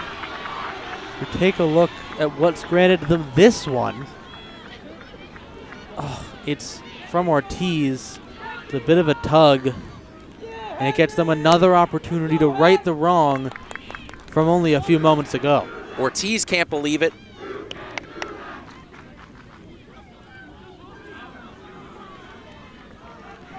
So now it's going to be yet another penalty kick here for Robbinsville. And it's going to be Nico Matthews, the one to take it here for Robbinsville. So Sterling not happy about it. Rosano getting a talking to. Already has a yellow in this one, so has to be careful. But it's either him or Ortiz. So Robbinsville gifted another penalty kick here. Missed the first one, was Shapiro. Now it's going to be Nico Matthews, the junior in the back line, to take it here. The leopard print on his head, awaiting the whistle. It blows. Nice save there by Travis Schmid! Schmid predicts right. 2 for 2 on the penalty shots, and Schmid coming up huge, the brick wall. A much quicker approach for the penalty, but right back into the hands of Schmid, this time with a little more effort. Great save. Schmid with a ridiculous save. Definitely turning the fire up here for Sterling. Ridiculous shave is what you want to do right now, but you just can't. Travis Schmid, are you kidding me? Ice cold in the veins, as Jay Clark mentioned on the basketball broadcast just a year ago. Comes in the hugest moments, no matter the sport, and that was definitely a big one. Well, however, even though they're saved and it adds nothing to the score count, giving up 2 penalty kicks is not something you want to do prior to 10 minutes passed in the second half. And obviously from Sterling's side, it's making those mistakes. But then on Robbinsville's side, you have 2 separate kickers, neither able to score. From both sides, it's blunders.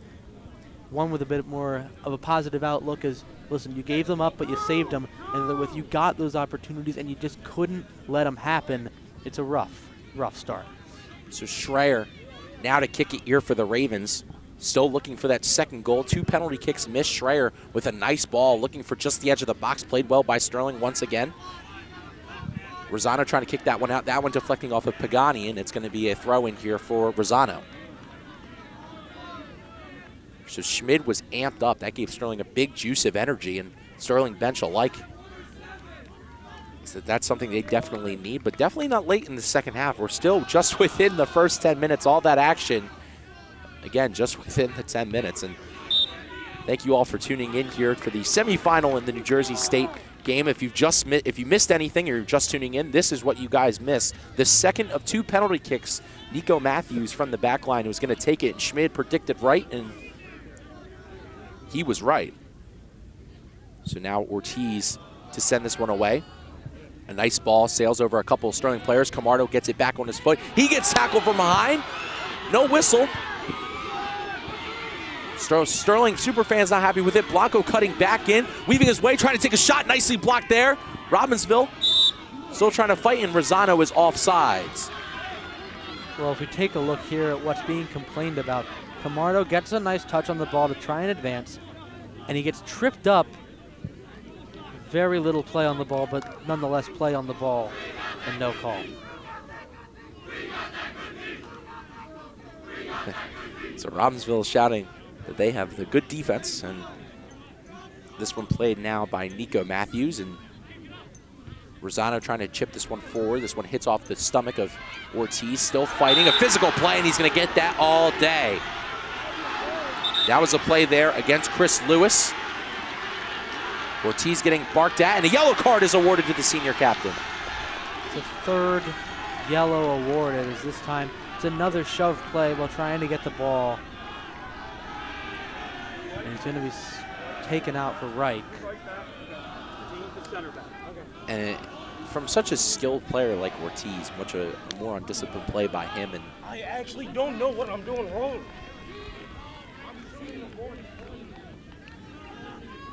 Ortiz not happy and talking with Coach Marley's, and the senior captain now out of the game for a huge free kick here. Yeah, and that was definitely more of an aggressive play. Yeah, he got the ball and then he went in again, which I think was the main issue. Ortiz, a learner of the game, all South Jersey last year, and one of the better players. This one kicked towards the middle. This one trickles past a couple of Sterling players. This one in the box, cleared away by Carson Wiley. Looking to advance up is Connor Maynor. Camardo knocked down. Matthews still fighting. Camardo trying to get possession. And this one cleared away again by Max Bleem. Gets to the foot of Schreier. And now over to Parisi. Blanco trying to pressure. This one turned over by Robbinsville. Now Jesus Blanco turning on the burners, trying to catch up with Schreier, and makes a nice play. Wesley Reich, 6 against 6. Schreier against Reich. Schreier pops this one up. Reich still applying the pressure. Whistle blows. And Sterling gets possession. Wesley Reich a pest on the back of Schreier, and it definitely showed there. Generating a free kick here for Sterling. A very good pressure that ended up drawing in a bit of a drag down foul on the arm there by the Robbinsville defender.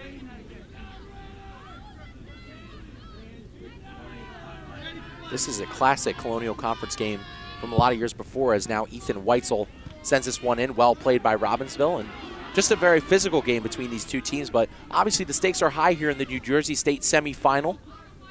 Robbinsville trying to win it for the first time since 2022, and Sterling trying to win it for the first time since 1976.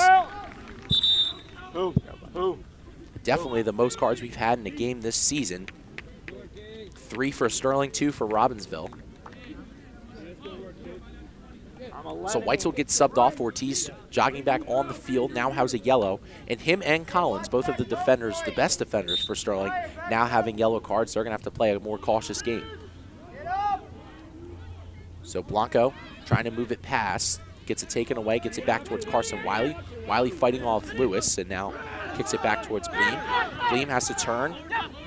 Bleem looking, chipping, looking for Bright John, hits off his chest. Reich also there on this close side now is Bright John. This one hitting off the foot of Henry Honeywood, and it'll be a throw in here for Bright John. A very good composed attack that he knew might not go in his favor if he continued to try and play it. Let it go off with a good tackle attempt from Honeywood. Smart play by Bright John. So big throw here for Max Bleem, one of the better throwers on the Sterling team, deflecting off of Bearden. This one popped up, played well by Shapiro. Robbinsville trying to move up, great passing, pinpoint precision, and now Lewis looking to chip up this close side. Shapiro and Bright John in a physical battle. Shapiro knocks down Bright John, whistle blows. That could have been huge for Robbinsville, but the ref gets him from the push against Bright John. 2 speedsters going along this close side. It's been a very, I wouldn't say a dirty game, but it's been a lot more physical, a lot more tripping up from both sides, whether it be a physical player or not. It is a Colonial Conference game that's going on for many, many years prior and many, many years to come after this. It tends to be a very physical game, so it's something to expect, but nonetheless, it's surprising as in just how the contrast is from the other games that we've seen from the Sterling side. All ball there from Henry Honeywood. The physical game may favor Sterling, but at the same time, if it is, Robbinsville doing a great job, as that was a big physical tackle there by Henry Honeywood against Bright John. All ball, so it was all clean, but precision.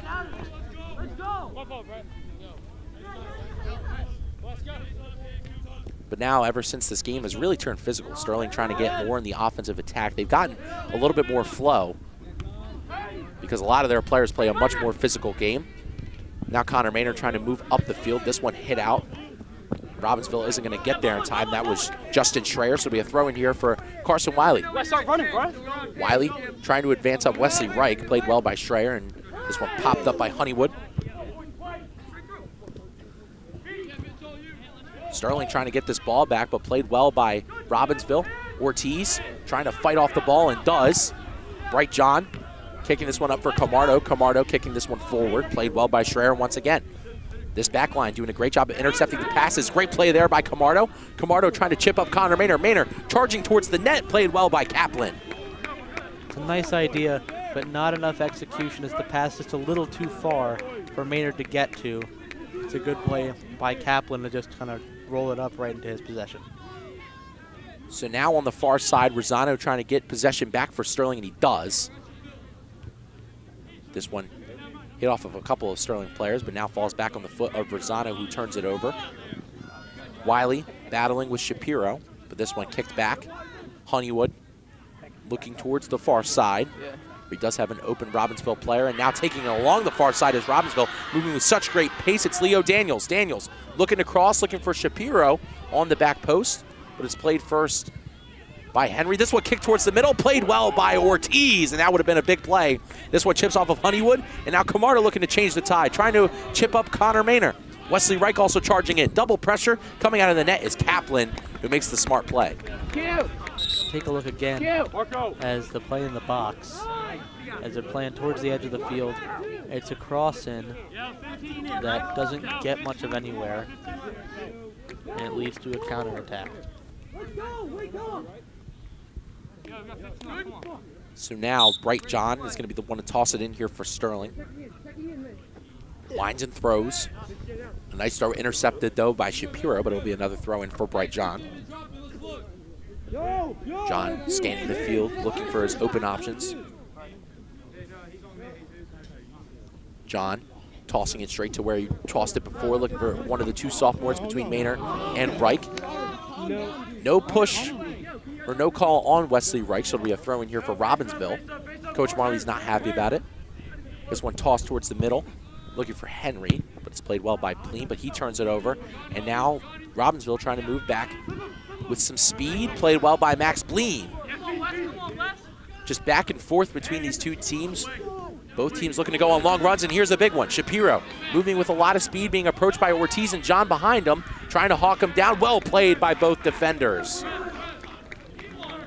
Should be a goal kick, as there are some players checking in on 19. Max Goldberg down once again, but he gets up. No stoppage time needed to be added on for that. So nice play by both defenders, Ortiz and John alike. Ortiz trying to close the window, and John trying to hawk down Shapiro, two very fast players.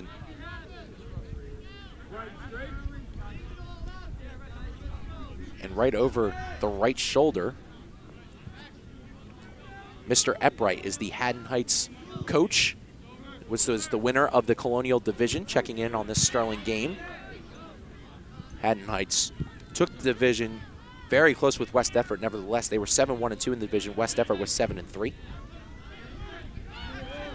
West Effort had the better overall record, but at the end of the day, it's how you do in the division. So Shapiro moving here against Bright John, trying to cross it towards the back post, played well by Blanco. Ortiz jumping up along with another player, which was Goldberg, who has the only goal in this game, just as a freshman. Weitzel sending this one ahead, looking for Connor Maynard, but that one's just going to dribble out of bounds. So a toss in here for Robbinsville as we're approaching the 20-minute mark of this second half. And you can follow us on Facebook at Sterling Channel 19, where we have all the live updates of the games, all the cool news happening around the castle, and all the fun things as well. So make sure you guys at home go follow us on Facebook at Sterling TV 19. So Goldberg subbed out of the game here. Marco Parisi coming back in. Goldberg had the game winner against Delran in the final for the Central Jersey Group 2 title. There's the head coach, Jeff Fisher.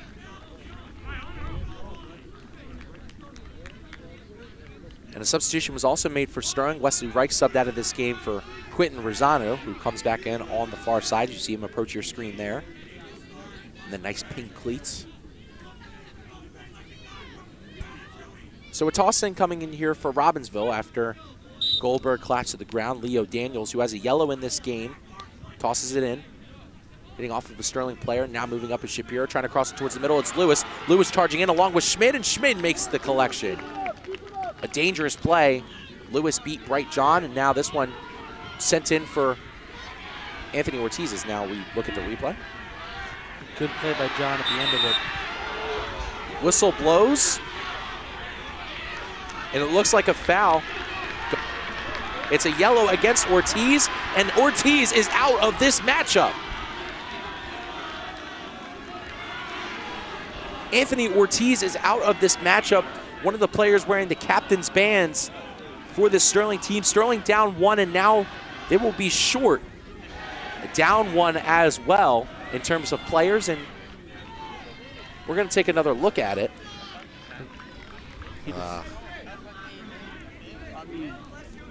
Looks like he could have grabbed the shirt there. They want to get another angle on it. He's going for the ball. He ends up getting it. And he grabs the shirt while trying to play some defense there, and it ends up giving him a red and leaves Sterling with only 10 men for the majority of the second half. 10 men and 2 captains now done one in the game as well. Yes, Jesus, drop it. They've survived 2 penalty kicks, and now can they survive 10 men as well? especially with one of their best defenders, all South Jersey. This one chipped in towards the middle, looking towards that back post, played well by Bright John. Whistle blows and a push-off is called, and it'll be Sterling ball. Well, it's a solid play off of that free kick, a nicely delivered one. It just gets a little over and a good header by John to stop, and yeah, push-off is definitely a fair call there. So down their best defender, down by one, down by a player in general, all South Jersey defender last year in 2023, down a captain as well. How will Sterling respond against a Robbinsville team who has only lost one game this year, tied to 120? This one played to the outside. Sterling trying to charge in on the defensive side of the ball, now down a man. Playing now is Daniels. Daniels firing towards the middle. Travis Schmid with the save. Schmid's been stellar other than the one mistake early in that first half and keeps this game at a 1-0 stand. And I definitely agree that he's had a really solid performance early in this game, but that one mistake, if the offense doesn't pick up, which they are here, could lead to the only thing that ends up mattering in a game like this. Rosano gets a hit from under his legs. He's looking to cross this one in, looking for Connor Maynard. That one gets bounced over to Kaplan, but Kaplan makes the save. Another solid attempt by one of these offensive sides of the ball. It ends up getting into a save.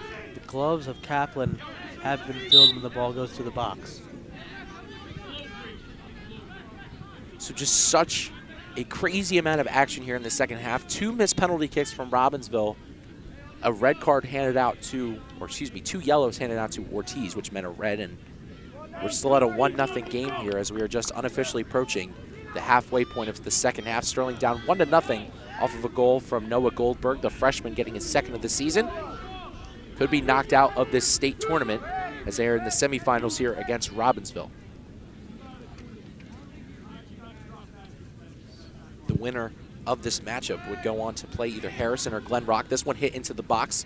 Carson Wiley trying to play. He gets it over to Bright John. John with a huge opportunity, trying to bury it and can't get it. Another opportunity for Sterling. Kaplan down. They can't get it. This one hit, and it's in! Sterling has scored! Carson Wiley, the man, the myth, the legend, buries it for Sterling, and we're tied at 1. Down a man, but up a point. Great play by Wiley off of a bit of a volley there in the box. It's a good stop by John. Can't quite get anything there. Rosano goes for it. Camardo goes for it. The keeper can't do much.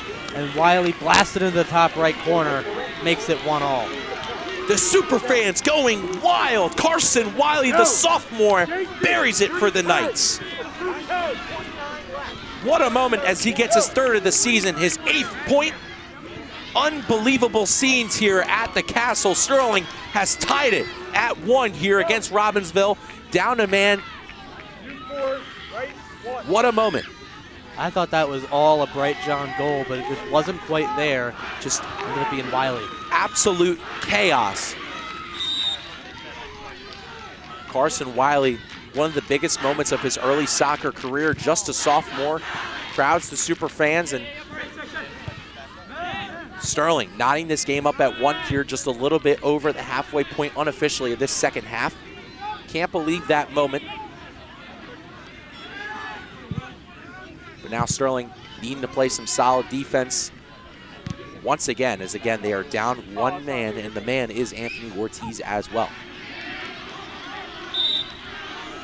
Sterling not with many quality shots in this game at all, has played the majority of the game with their backs facing Travis Schmid, and or wouldn't want to say that, but definitely defending Travis Schmid and not running the other way. What a moment for Carson Wiley, a really scrappy midfielder. We don't see him a lot on the offensive side of the ball, really only in corner kicks and maybe a couple set pieces. He kind of plays around the outside of the box, but he's been a kid that's come in big for this Sterling team. None bigger than that moment right there. Yeah, Jay. Now Shapiro sends this one in. Trying to play No foul! Robbinsville. Heads up. Let's go. Now it's over to Parisi. Parisi trying to dangle around Weitzel 10 against 10, and now this one kicked out. It'll be a Sterling throw-in. Take a look at what got the game to this point again. A couple of solid shots and a deflection right into the boot of Wiley to make it 1-1. And just celebrates with the super fans Looks like Coach Barrett trying to play a little bit of crowd control there. The rope not doing much work on that side. Thank God he was a football player, football coach here as well. That rope has not held up well these past couple of games here for Sterling. It's a guy, but it's a guy that really isn't working. Now Wesley Reich trying to go on the attacking side. Ball takes a weird bounce. Reich still trying to play aggressive. No call. Reich still running. Run with the wind, Wesley Reich. Bit of an alliteration right there for Mr. Carty watching at home, hopefully. And nice play there by Jason Camardo. And this game has really changed when it got scrappy. That's where Sterling really plays their best type of games. A group of scrappy kids, and the scrappiest of them all, Carson Wiley, was the one to put it in the back of the net. And Mr. K said it was almost like a street fight now with a lot of this physicality. Carson Wiley, you got the second goal of the game for either team. If you're just tuning in, scored it here at around the 20th minute, or excuse me, the 60th minute of the game, the 20th of the second half, and got Sterling on the board after they were trailing for the majority of this game, I'd say for about 40 minutes plus against Robbinsville. Now it looks like they've entered an extra gear, and Sterling really just turning it up the pace as Carson Wiley says, sorry, coach, and now he's going up this close side, getting pressured here by Parisi. Carson Wiley playing it into the corner. Again, pressured by Parisi. It hits off of Wiley. They're going to say it's off of Parisi, and Sterling's going to have a corner kick. All the momentum shifting into Sterling's favor here. It's exactly what they needed the pendulum to do, swing to their side for just some time. And now they've got a set piece, which we know is something they can do very well on when executed right. So it's going to be Dean Collins, the left-footed shooter here in the corner. Bleem, the only defender back, Blanco back as well. Collins setting the ball. A huge opportunity here for the Knights in the state semifinal action. 1-1 the score as the time's ticking away in half number 2. Collins raising the arm, sending this one towards the box. A nice kick which finds the back post, almost hit Camardo's head, but this one gets up. Walters trying to keep this one in, and that one cleared away by Robbinsville. A great job there by the Ravens as they swarm the ball. Nice play there by Weitzel to get it to the far side. Bright John hustling, swarmed by white jerseys. John trying to get a little bit of position, trying to chip it up towards Wesley Reich. Reich keeps it in. Reich trying to cross it, but that one's just going to go straight into the hands of Brody Kaplan. It's still a solid attempt to try and get it back to a good attack after a... So now, this one hit forward, charging the net. Schmid comes off his line. Sterling trying to scramble, and Blanco will get to it. Weitzel trying to fight Lewis off the ball. Weitzel still running, but this one taken away, and now Parisi moving up the field. Blanco comes to it. Nice play. Jason Camardo moving up. This one gets back to Lewis. Sterling down one man here. It's 11 versus 10. Rosana ready to sub in. Walters gets the ball on his foot. Kicks this one ahead. Walters chugging along. Walters advancing. And now Wesley Reich flying. Wesley Reich applying the pressure on this back line. This one hit back towards Kaplan. And Wesley Reich has entered a new gear of speed where he's really applying this pressure on this back line. Those two sophomores have a solid connection, both showing promise for the next couple of years for this program. Hit down is Camardo. This one's played well here by Robbinsville. Jesus trying to enter back as well. Hits a little barrel roll, and now Bright John moving up. Again, ever since this game has turned rather scrappy, Sterling has really controlled, and they are really just throwing their punches here. It looks like Drago versus Rocky here at Summerdale, and Superfans not happy with the refs after a little bit of physicality on Camardo. Nice play there by Collins.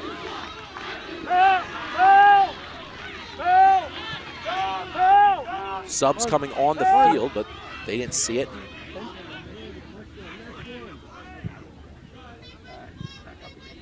So now Robbinsville trying to move up with pace. Robbinsville along the far sideline. This game's noise has been one of a kind. A lot of noise coming from both sections, a lot of fun to listen to. And now Wesley Reich moving up this close side. Wesley Reich flying up the field. Again, a new gear. Wesley Reich pulling away. Reich looking for the cross, looking for that back post. Nobody home. George Walters flying in. It looks like it's going to be played here by the Ravens, and they're going to get this one out of harm's way. It was a good Really solid attack by Wesley Reich, but like you had mentioned, not really anyone there for him on the back post. Walters had to try and rush there to keep it in their possession, and it ends up giving them nothing but a couple substitutions, some fresh legs, which could be all they need to secure the lead as we get closer and closer to a half an hour played in the second half.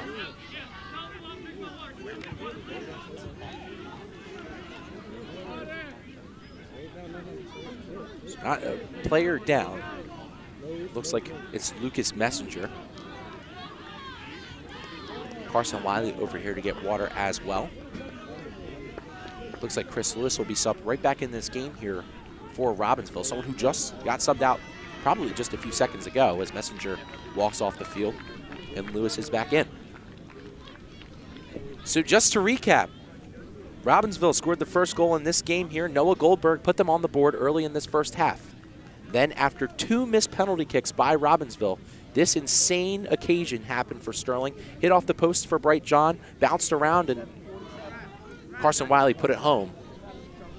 Number 22 with the biggest goal of his early soccer career jumped into the sea of blue, trying to hold them back as Coach Barrett, who was all smiles in that pile right there, and that's how we got to a 1-1 score. Ortiz is also off with a red card. Sterling is down to man. They scored that game down to man as well, and after all of that, we're still here in the booth bringing you this amazing game. Daniel Leakin joined by Max Zubak, glad to bring you guys such an amazing game between the Central Jersey Group 2 winner and the South Jersey Group 2 winner.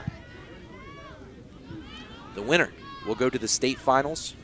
Coming to you this Sunday if we can get the broadcasting approved. They will either go against Harrison or Glen Rock in the state finals. Hit down is Weitzel. As this game has progressed, they've gotten a little easier with some of these so-called calls. And they've kind of eased up a bit. Yeah, but now is the weirdest time to ease up after they awarded a red card to Ortiz. Bright John with the physical play. Whistle blows. It will be outside the box. Bright John just a little slow to get up. A big play. Physical by number 2. Just couldn't quite get to the ball. Time stops. Don't even think about it. We're going to take a look if this one was in the box. Oh, nowhere near. Not in the box in the slightest. I would assume this is nowhere near a penalty shot. I wouldn't believe that it'd be the case. I mean, maybe that there's a breakaway, but even then, I think there's another player next to him, and there's Sterling there. No. I understand like attacking opportunity, maybe, but this is at most a free kick. No. Yeah, definitely. This is no. It's 100% a free kick, but there's no way. Coach Marley's not happy about it. 14-year coach for Sterling, started coaching in 2006. Or not 2006, but 2008. 2008, correct. Thank you. His coaching career has been as long as I've been alive. There's the one ref with Marley's communicating what they're thinking. There, I don't see how there's any way that this could possibly be a penalty shot. I don't. I don't think there's any rule for breakaway. That would be something I would see for the first time. At any level of this sport, a breakaway being stopped is a cause for a penalty shot. That is at most a free kick. It looks like they were awarding. They're going to give a card to Bright John. What I think the main complaint was from Coach Marley's, because this is now the 4th different player with a yellow, 5th yellow given to the Sterling side.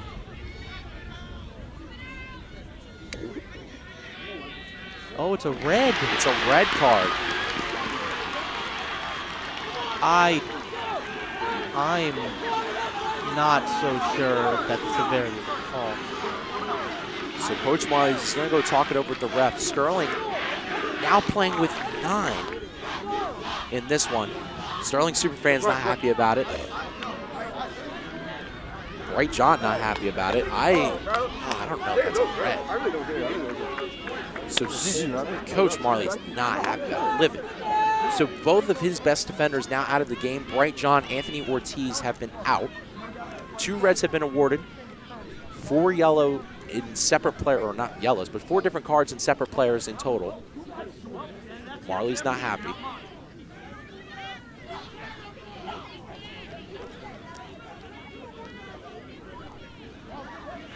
So definitely interesting scenes here at the Castle. I definitely understand it rendering for a cautionary, as you don't get any play on the ball. It's a shove, possibly a free kick, which they should be awarded now. So in the first half, not many cards were awarded. It was a 1-0 lead for Robbinsville. In this second half, Sterling has gotten 2 red cards awarded against them, 2 penalty kicks, and somehow, some way, this high-powered Robbinsville team has not put one in the back of the net. That is a little mind-boggling to me. While I do believe it is surprising that with their talents they haven't been able to get another one in the net, but I totally understand the pressure of this game being a huge factor, and as Sterling loses players, they understand is every individual player needs to step up. And I think they've been doing just that at 10, and now at 9. Very big deficit, but nonetheless, they can play as well as they have before. 9 players on the field, number 9 taking the shot, and that one just goes wide. It's a very important opportunity to miss, as it goes wide right by quite a bit, and it's relief. So now the strategy definitely changes here for the Silver Knights. 11 versus 9 in this game. Schmid losing 2 of the key defenders in this one. Sterling gonna have some work to do with just around 11 minutes, unofficially, left in half number 2 and 2 overtimes that they would have to play through if this score stayed the same against a insanely strong offensive team who has only allowed 13 points and has scored 65. They've only lost once. They've only lost once. They are 21-2, 6-0-1 in the division, 12-1-1 at home, 8-0-1 away. And their dream is for the Silver Knights to try and even go to penalty kicks, but even then, that is unlikely as this game has progressed. Hands go up on the Sterling sideline. Camardo fighting. Falling there is Parisi. Robbinsville still trying to keep this one in. That one's out of bounds, and it'll be a Sterling throw-in. Yep. There's exactly 10 minutes left. Our clock is right on. The ref just turned around and gave me the note that there is 10 minutes left, which we deeply appreciate. They don't have to do that, but that definitely helped. So 10 minutes officially left here in half number 2. Sterling gonna have to play with 2 down for the next 30 minutes before it goes to penalty kicks. This one chipped forward by Camardo. No Sterling attacker there other than Quinn Rosano, who is really being the lone Silver Knight, pioneering this Sterling offense, but that one cleared away smartly by the Ravens. This one dribbles to around midfield, played off of a Raven head. Camardo collects it, sending this one over to Ethan Weitzel. Weitzel getting on this far side, taken down, whistle blows. Not a spike. A card definitely coming here, and it's a yellow. So 3 players with yellows on the Ravens side, and a substitution will be made. Noah Goldberg coming out of this game from Macho Ramirez, seeing his first minutes. Can't even describe to you the scene here right now at the Castle. Just the craziest game I have ever covered here on Sterling Channel 19, and it's not even close here at the New Jersey State semifinal. So we have seen about 6 separate cards, 5 of them being yellow. This one going towards the back post. This one hit towards the middle. A big opportunity for Camardo. Oh my God, and it's in! Quinn Rosano with 9 players on the field has buried it for the Silver Knights. And number 9 comes in massive for Sterling. They take a 2-1 lead over Robbinsville.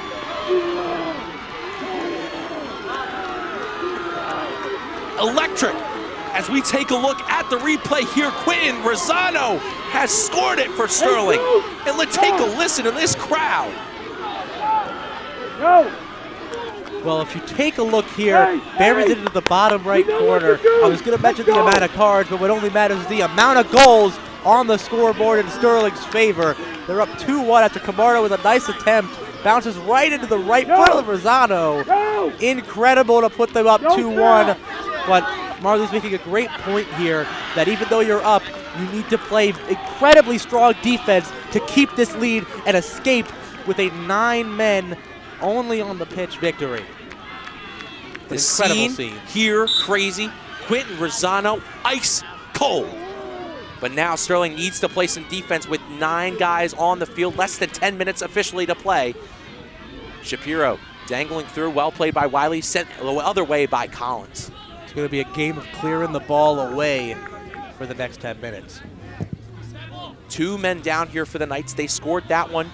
2 men down. This one played here by Travis Schmidt, who's just going to drop onto it.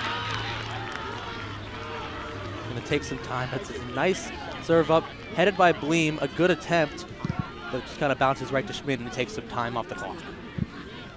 The scene here, undescribable to how it is at home.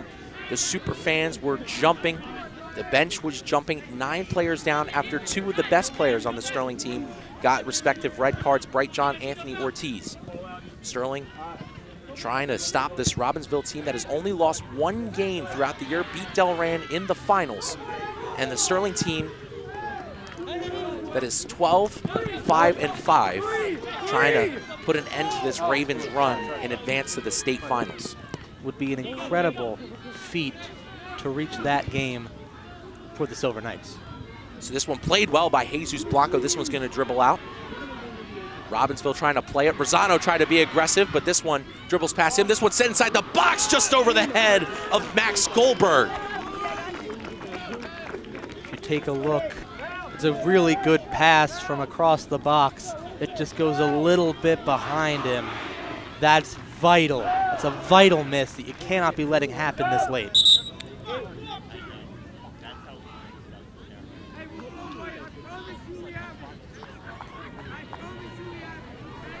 So now coming out of this game is Ethan Weitzel, a midfielder here for the Silver Knights. The super fans excited. The rope has definitely failed. The rope is drooping. The rope's dead. Pretty sure Ryan Horn's standing on it. Yep, the rope is nowhere to be found. I don't think the crowd control worked very much for Coach Barrett. But nevertheless, Camardo still playing resilient, trying to take this one away from the Robbinsville players. He gets knocked down, no call. Carson Wiley trying to do a slide tackle. No call once again. So moving forward now are the Ravens. The Ravens still flying forward, still trying to push past these Silver Knights, trying to break the barricade into the castle. Wesley Reich plays this one back, and Bleem sends this one towards me. Right to you. Yeah, that one bounce over. Hey. And what a play there by Dan Farr. Incredible. Dan Farr on the camera. Great play there. Former television teacher here at Sterling, a great announcer. Carson Wiley carrying this one up, needs to make a pass and does, gets it over to Rosano, and Rosano's going to send this one away. That one's just going to dribble out of bounds. Down 2 men here, 11 versus 9. Robbinsville having the 11, Sterling having the 9 Sterling. Scoring their first goal with 10 men on the field and scoring their second with 9. Only make things harder for themselves, as usual here in Sterling fashion. Now moving around is Nico Matthews. Matthews gets it hit out, and Matthews can't control it. So Wesley Reich will do the throw in here for Sterling, as the Ravens running out of time here. And as you mentioned, the more they lose players, somehow Sterling puts a point on the board for each one missed. If I'm Sterling's fan, say keep on taking more players off. Sterling, our time here at Sterling unofficial. Say a couple of minutes ago, the ref signaled 10, but I don't know how many minutes that's been from now until the last time he did that. So this one dribbles out. It'll be a throw in here for Robbinsville. It's a very quick one. Yep, Burden is going to play it at the Knight logo. He's going to send this one in. Couple of white jerseys there, played well by Max Bleem. This one on the foot of Jason Camardo. Camardo's going to take it up with little pressure. Now Camardo trying to get to the edge and run with it. He kicks this one forward. Great play there by Captain Camardo. Doesn't have a goal in this game, but definitely producing in a lot of ways. This one kicked away here by Kaplan. He might technically over the foot, and another great play there by Rosano. So he might technically have an assist. He might technically have an assist. That's a good point by Max. Kaplan kicking this one back. The defense moving up. It's going to be Schreier. Schreier kicking this one forward. Looking for Pagani. 4 minutes left officially. This one hit to the far post, nobody home. This one just goes over Lewis. And that one goes out of bounds. 4 minutes officially here for Robbinsville. They need one to tie. That was close. Well, they definitely need more accuracy on these long passes and crosses if they want to get near that second point, as they've only got a dwindling clock to work with and a miracle to hope for. Carson! Can't get you in! Marley's barking orders. Not too much. So now this one kicked towards Camardo. Camardo plays it at his foot. Again, officially 4 minutes just a moment ago. Camardo trying to tackle the player back there. A card's going to be awarded to Jason. Time stops. And it appears the ref up an X. He might throw Rosano off too. Oh, there's a yellow to Jason Camardo. Elsewhere. This is good play by Camardo with very little time left. So they'll take the yellow. Yeah, he's going to take the yellow and walk off. It's going to be Ethan Weitzel. So the young sophomore coming into this game here. I think Will Bearden also might have gotten one here as well here for Robbinsville. So they trade in one man with the yellow for another. So one of their best center backs throughout this game and one of the Sterling's best forwards throughout this game both get subbed out here. And Sterling's definitely going to want to keep this in play as long as they possibly can, with the danger now that Bearden is off the pitch. Yes. So it's going to be the goalie to kick. Brody Kaplan moving up, joining the play. Interesting move. He kicks this one away. Time unofficial. We just got a word a few moments ago that it's 4 minutes left. Sterling having a 2-1 advantage. This one dribbled towards the middle. This one taking a shot on goal. Nice save there by Travis Schmidt. Ice cold #1, keeping it in front. And the brick wall doesn't crumble, but it is a corner kick here, and they're going quick. Yes, obviously, this corner is very important as the arm goes and throw the ball. So the ball is low. This one trickles to the outside. This one kicked towards Travis Schmidt. This one played well by Jesus Blanco, who gets the clear. Playing up is Kaplan, knowing they have the 2-man advantage over Sterling, and this one is out. It'll be a Sterling throw-in. Whistle blows.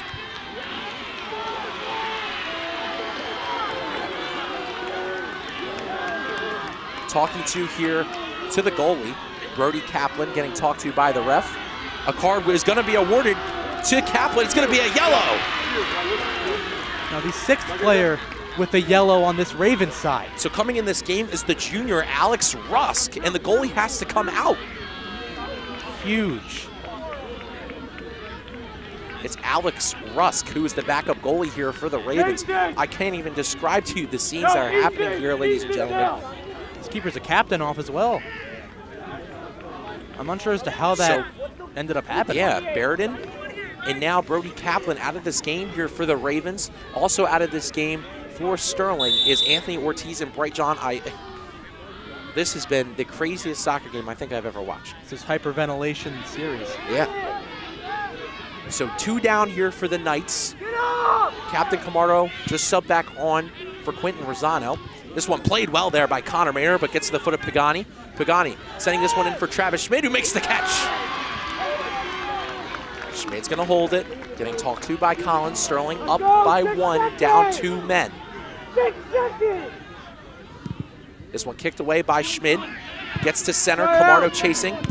Played well there by Schreier. But now it's sent forward here by Robbinsville. Carson Wiley between a couple of people. Carson Wiley still moving forward. Carson Wiley trucking ahead. Carson Wiley sending this one to the far side. Camardo chasing after it, trying to play a little bit of time wasting. Hustled off the ball. Schreier playing physical, and this one kicked the other way. Coming up is Connor Maynard, who's going to get the first touch on it. Who's going to kick this one back in for Carson Wiley. Wiley peeling off the defender. This one gets back to Camardo. Camardo fighting, gets pushed down by Schreier, but they say play on. So now Robbinsville probably with one more big attack. Pagani being approached here by Connor Maynard, pushing past Connor Maynard with a slide tackle, and that one's hit off of Maynard. Whistle. Clock will be stopped for a moment. Because of the goalie substitution. Alex Rusk getting subbed out of this game. And he's sprinting off of there. Coming back in is Kaplan, also coming back in this game Why would you is stop Bearden. me? No, Barrington is not back in this game. It's Noah Goldberg. We're winning! So now Kaplan Yes, it does! It does not, coach. sends this one. Schmid comes out of the net, punches that one away. Huge by Travis Schmid, who's been electric in this second half. An incredible performance from him. So now Schreier sending this one back in. Jesus Blanco comes out. This one gets to the outside, but chipped to the outside of the field. Big shot being taken. Schmid makes the collection once again. Our clock unofficial, but time dwindling around 40 minutes played in the second half. Schmid with the biggest couple saves of his life. This one played to the foot of Kaplan. Sterling trying to kill time unofficially around the 40-minute mark. Nice play there by Jesus Blanco to kick that one out. Camardo's going to play it off his chest, trying to get past a couple of defenders. They kick this one back in, and now it looks like Lewis is going to play this one. This one gets back to Connor Maynard, who's going to send it past midfield once again. Schreier keeps it in, kicks this one. We are unofficially in extra time. Played well by Jesus Blanco. This one bounces to Lewis, to the outside of the box. A big shot being taken, another one. And Schmid's going to have to dive, and it misses! Travis Schmid, are you kidding me? It's a good shot by Goldberg. They're going to let the corner get off. And the whistle has blown! Sterling has beaten Robbinsville! The scene electric, the student section storming the field. Sterling has slain the beast and is going to move on to the New Jersey State Final.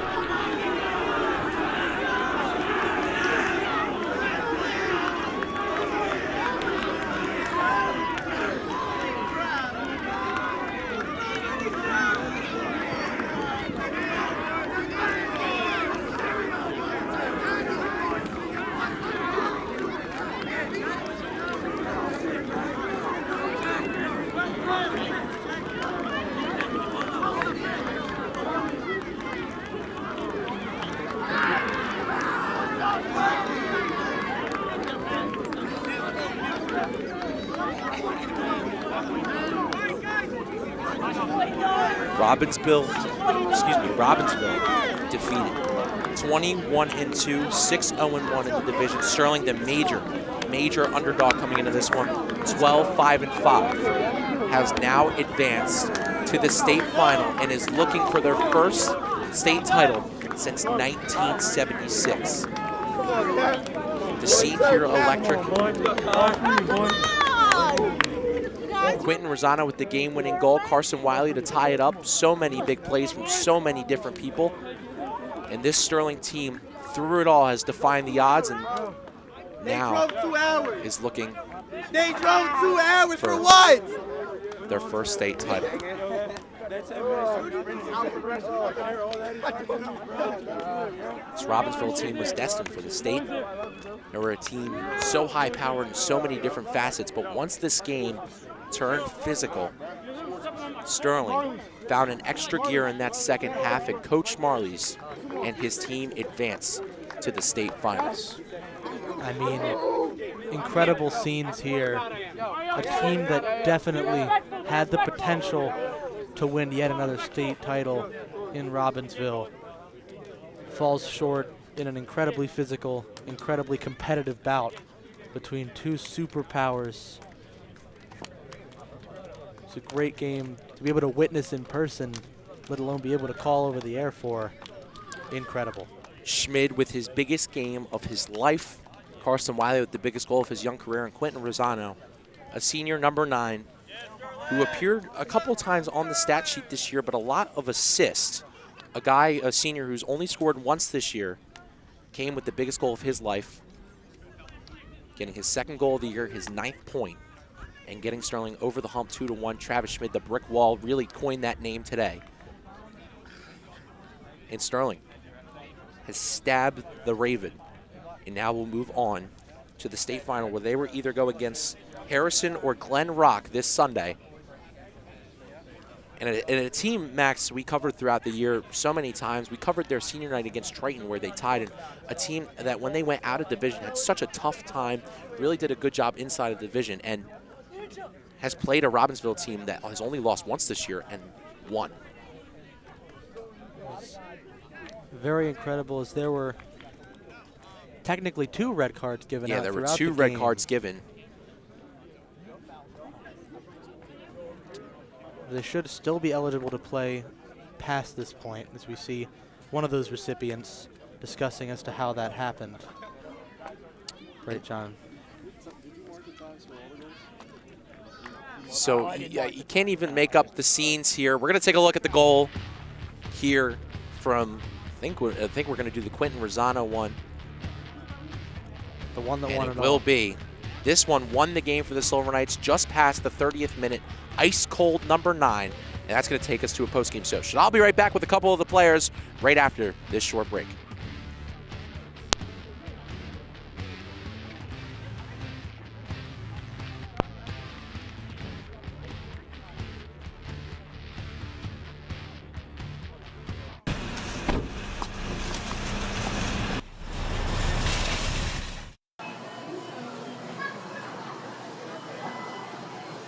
Do you want these?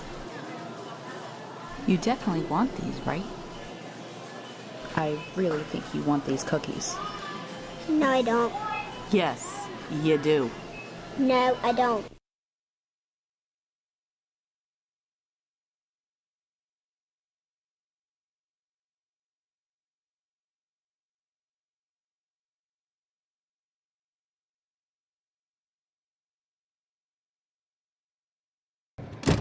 No. No. No.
Is this seat taken?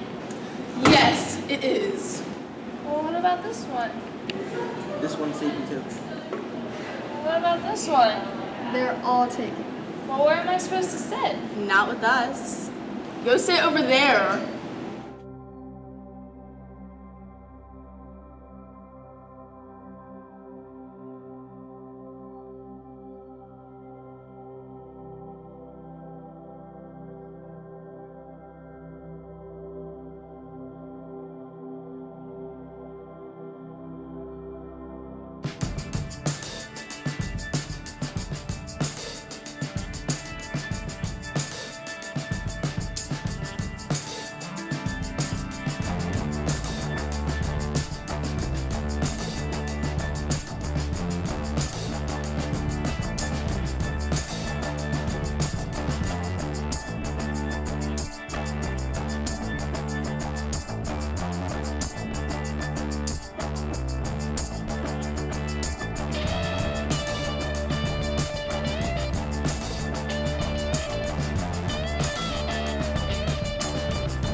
I need to use the potty. Can I go to the bathroom? Yes, you can.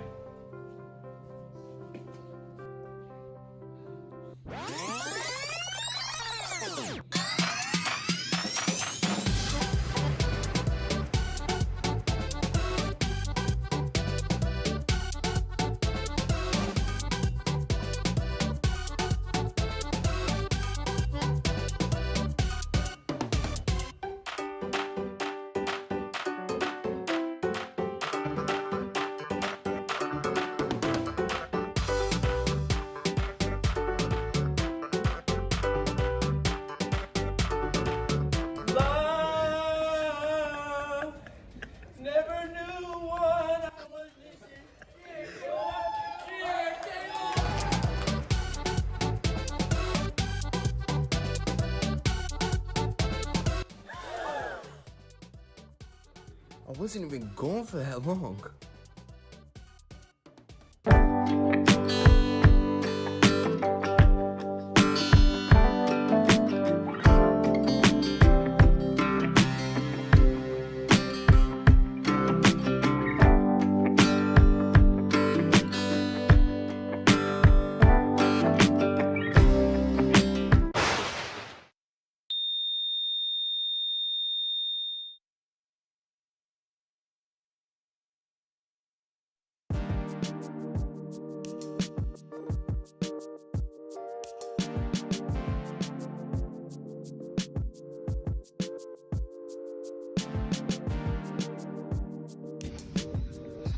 I could really use a bev right now.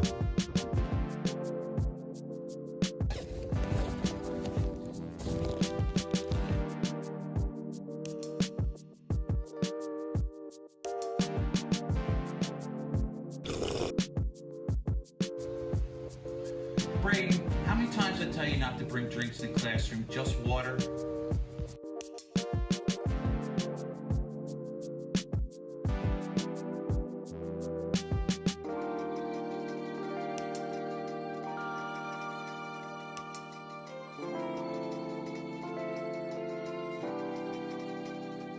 break. How many times did I tell you not to bring drinks in the classroom?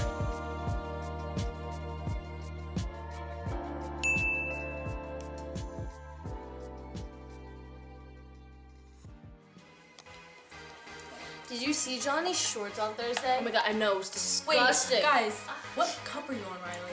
I think she's on her 12th. Well, here's 13. I don't think I can do it. No, you have to do it. No, you have to do it. Okay, okay. All right, chug, Okay. chug, chug, chug, chug, chug, chug, chug, chug, chug, chug, chug, chug, chug, chug, chug, chug. Woo!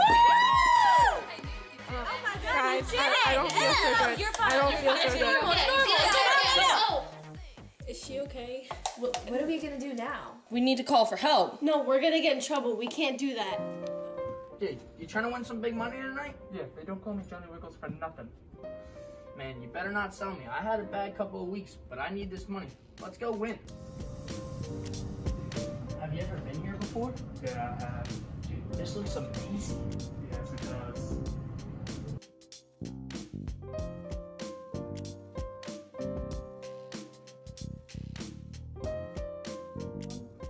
Welcome to Nightlife Casino. I'm Ricky, your dealer for tonight. We'll be starting shortly. Let's have a good night. The game is blackjack. I'm feeling a little frisky. Let's go 200. Already? It's the first game.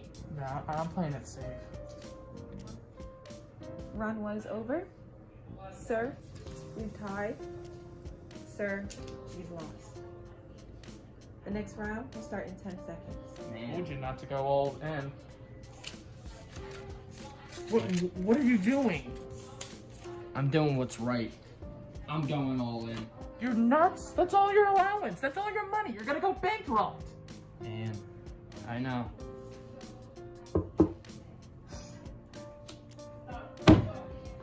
Told you.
Hello everybody, welcome back to Sterling Channel 19 after Sterling took a 2-1 win over the 21-2 Robbinsville Ravens. And I'm here with the hero for this one, Quentin Rosado. Now Q, you're a senior here at Sterling.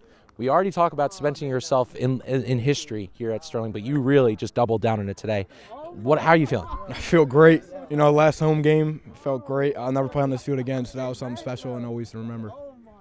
And to do it, you know, in front of your family and to do it in front of your friends, and I mean, how does that feel for you to show out for this crowd and put one in the back of the net? It feels great. That was probably the best moment I had in Sterling all my life. Since I've been here, it was great. Hugging my mom after, it was really special.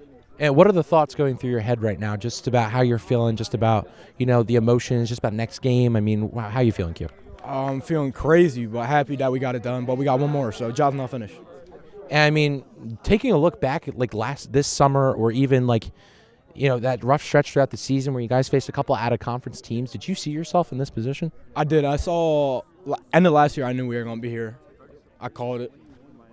I knew it. Thanks for coming on, Q. Congratulations, dude. Thank you for coming on. Next, I'll have Max Bleem on the broadcast. Now, Max, you guys lost Ant and you guys lost Bright, and you and Dean really held it down back there. How does it feel to get this win? I mean, it's huge. I mean, yeah, you said it, Ant and Bright went down. I mean, it's not the way we wanted it to go. things happened, and you know, me and Dean, we had to step it up. A couple other players, Wesley, Jesus, stepped in, played some positions they're not normally playing. So it was great that we could pull through, get this win with a couple of key players coming out of the game. So 2 nearly 50-point players. The one didn't play, but the other one was all over the place, and you guys diminished that insane Ravens offense. I mean, what do you have to say about your defense and Travis Schmidt that really got you to the spot?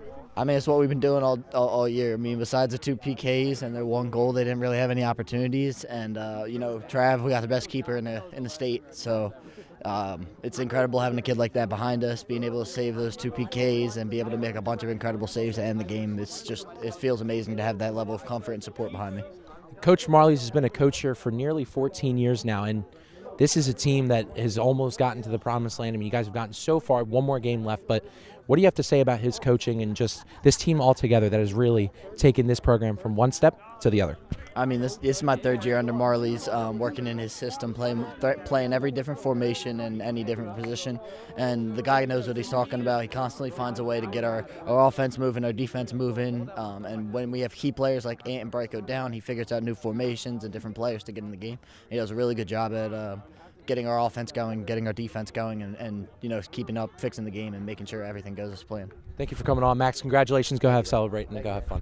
Next, I'll have Bright John, and I mean, Bright, I don't know if we're going to be seeing you the next couple of games, so we're going to get you on while we can. Now, Bright, you went off with a red, but before that, you played a really good game. How do you feel right now? Feels great, bro. I don't know. It kind of hurts not to play, but, you know, it is what it is at the end of the day. Now, describe the emotions, I mean, on the bench, going through your head when Q put that goal away. Oh my gosh. I was about to, that goal was immaculate, bro. I didn't really see it, though, because people were blocking me, but I heard it. That was how I mattered, bro. And when that final whistle blew and you got to rush out in the field with your teammates, what were the thoughts going through your head? We did it! That's really it, though. Oh, my God, we really did it. We in States. But, you know, it's shocking. It's shocking moments, man. Now, you've been under Coach Marley's for a couple of years now. This team seems to be something special. Why do you think that is? I don't know, bro. I don't know. This group of guys is just something different, man. I really don't know. I don't know, bro. But, yeah, that's it, bro. I appreciate you coming on, Bright. Congratulations. Thank you very much. Thank you. I appreciate it. Next, I'm going to have Jesus Blanco. Now, Jesus, you took a step back into the defensive line as the game went on. A couple of key players went out due to red cards and stuff. And how do you feel to get this win for your team today? It feels great, obviously. We're going to state finals now, so, I mean, that's all I can really say. And, I mean, you play the game with a lot of confidence. You play it, you know, you love this game. And to do it with this specific group of guys, what does that mean to you? It means a lot. I've been playing with some of them for, actually, ever since I started soccer. So it was 8 years, I think, 7 years. So it means a lot to do it with them. And even with some spotty refereeing throughout the game, you guys prevailed. And what was the thoughts going through your mind as the clock started to tick down and that game was really coming to the wire? Just to finish it. I mean, we were playing strong defensively and clearing the ball out every chance we could. So that's all. And, I mean, moving on, I mean, you guys definitely are going to have your hands full in the state finals. I mean, but before that, and to really grasp the moment, what does it mean to be in the state finals for this program and for you? It means a lot. I don't know how long it's been since we've been to a state finals, but for us to do it, it does mean a lot. Well, you guys are looking to win it for the first time in 48 years, and this is definitely the team to do it. Thank you for coming on, Jesus. I appreciate it. And next, it's either going to be one of these 3 guys, but it is going to be Anthony Ortiz. Now, Ant, you had 2 yellows in this game, one of the key defenders, and you went out, unfortunately, but your team still pulled through. How does that feel for you? I mean, it feels great. You know, it's a mix of emotions right now, honestly. I know I'm the captain of the team. Like, I know I could have behaved better in some ways, and like I kind of let the team down, but it just shows how strong we are as a team and how we fight as a family. You know, how first it was me, then it was Bright. We still got it done, you know. 2-1 from behind. It just shows you how much of a team we are and why we want to do this. You know, and I was actually just about to mention that once you got that red, it felt like the team entered a new state of mind. And, I mean, describe how the aspect of having this family has really pushed you guys to this point. No, I feel like in the season it was injuries. It wasn't just cards. And the injuries, we told the players that were injured, we're doing it for you. We're doing it for you because we're a family. And we wholeheartedly believe that completely. And once I came off the field, everyone was like, no, we're going to get it done. Jason, when he got subbed off next, he was just like, no, we're going to get it done. Don't worry, we got you. Bright got subbed off. Everyone kept full faith, and we knew we were going to get it done. And it just feels great to be part of a family. And to watch this family now move on to the state finals, what does it mean for you, a kid who loves soccer since the day he was born, and to now enter into the state finals for your high school? It's honestly, it feels surreal, honestly, because all of us, we've grown up in this town our entire lives playing soccer. You know, and for a lot of us, especially me, soccer's my life. And to do it for this school, that we love this school, it just feels great to do it for the parents, to do it for us, to do it for everyone. It just feels great. Really, the name, the logo on the front, not the name on the back, and that's really what matters. Thanks for coming on, and congratulations, dude. So next, I guess I'll have Ethan Weitzel. Now, Ethan, dude, you looked like a whole different player in that second half. You really entered into a new state of mind. Describe what was going on the field. So first half had a couple rough touches, couldn't really get down. Nothing was really going for me. Came out second half feeling myself, and really wanted to push forward and get a couple goals going for us.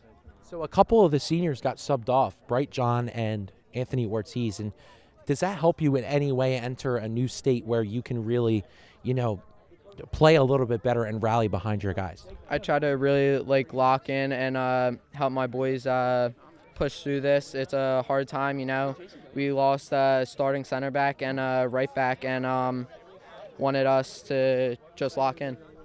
And I mean, you entered that state and you really just put your all out there. And I mean, what does it mean as just a young sophomore to enter the state finals for you? It's so exciting. Being able to go into a state final, something we've never done before, is just amazing for our program. Thank you for coming on, Ethan. I appreciate it. Congratulations. And next, I'm going to take the man, Carson Wiley. Now, Carson, first of all, congratulations, and an amazing goal. And I mean, describe what was going through your head when that was happening. I always claim myself as a shooter, so I'm a shooter every time it comes to me, near the 18. So I shot that one. It finally went in, so that's just all I could think about. Now, your dad, we all know him, Mr. Wiley, one of the gym teachers here, and just loves his kids absolutely. And describe the moment when you saw him after that game and gave him that big hug. Just like the West Stafford game, it brings tears to me, always hugging my dad. He's a big part of my life. He shows up to all my events, he's always there. He always takes me everywhere, so I just love him. And I mean, Carson, now just as a sophomore, probably scoring one of the biggest goals in your soccer career. And how does it feel to do that for this program and just a small town here in Summerdale to now enter into such a big stage in the state final? It's amazing. In the summer, we knew we'd get to sectionals or try to get to sectionals. But now we're going to states, which is a first, and I'm just excited to do it for the town and all the people. Thank you for coming on, Carson. Congratulations, dude. I appreciate you coming on. And next, I'm going to have Dean Collins. Now, Dean, your starting center back and your starting right back get subbed out. You've, throughout the season, have just been absolutely all over the place, and this was one of the biggest where you really did have to be all over the place, and you did. How does that feel for you? Feels great. Me and Max, we work together, regardless of Anthony or not. But, Ant's a great player, but we're capable of doing it ourselves as well. And, I mean, Dean, you and Quentin Rosano cousins, and watching him bury that, describe the emotions that were going through your head. So proud of him. I grew up with him, obviously. He was the timid kid. He didn't really know what the hell what was going on. But, to see him mature and grow as a guy, student, human, it's awesome just to see him grow. And to now be in this stage, to now go into the state finals, what does that mean for you, Dean? Feels great. We got one more. This game doesn't mean anything if we don't win on Sunday. So. And I mean, describe, and just a little bit on that note of Anthony. I mean, as good as he is, you guys did held it down, but the initial rush of thoughts to your brain, describe when he got that yellow. I thought we were done for her, but, I knew that ref was calling it regardless if it was a foul or not. The kid fell. Ant's a big guy, seeing that big guy hit that kid, that skinny kid, it's going to be a foul mostly every time. Thank you for coming on, Dean. Congratulations. And next, I'm going to have number one, the brick wall himself, had one of the biggest games of his soccer career, Travis Schmid. Travis, what are your thoughts right now? That was the greatest game I've ever been a part of. Basketball, soccer, even back to my baseball days. That was incredible. And so now, your teammates have said it, we hear it a lot, one of the best goalies in New Jersey, and I think you put up to that name pretty well today, and how does that make you feel, Trav? Yeah, there's a ton of other coaches there from South Jersey and stuff, and I wanted to make my case. I'm in this game for a reason, so I was gonna show everyone that we're no joke. We can win a game with 2 guys down against a great team, back against the wall, down a goal, And Trav, I mean, after that first goal went in, not typical we see you let that one in, and it looked like something clicked. Describe what was going through your head after that one got in. It took a deflection. It spun the wrong way. I reacted poorly, but I told the guys we're gonna be fine.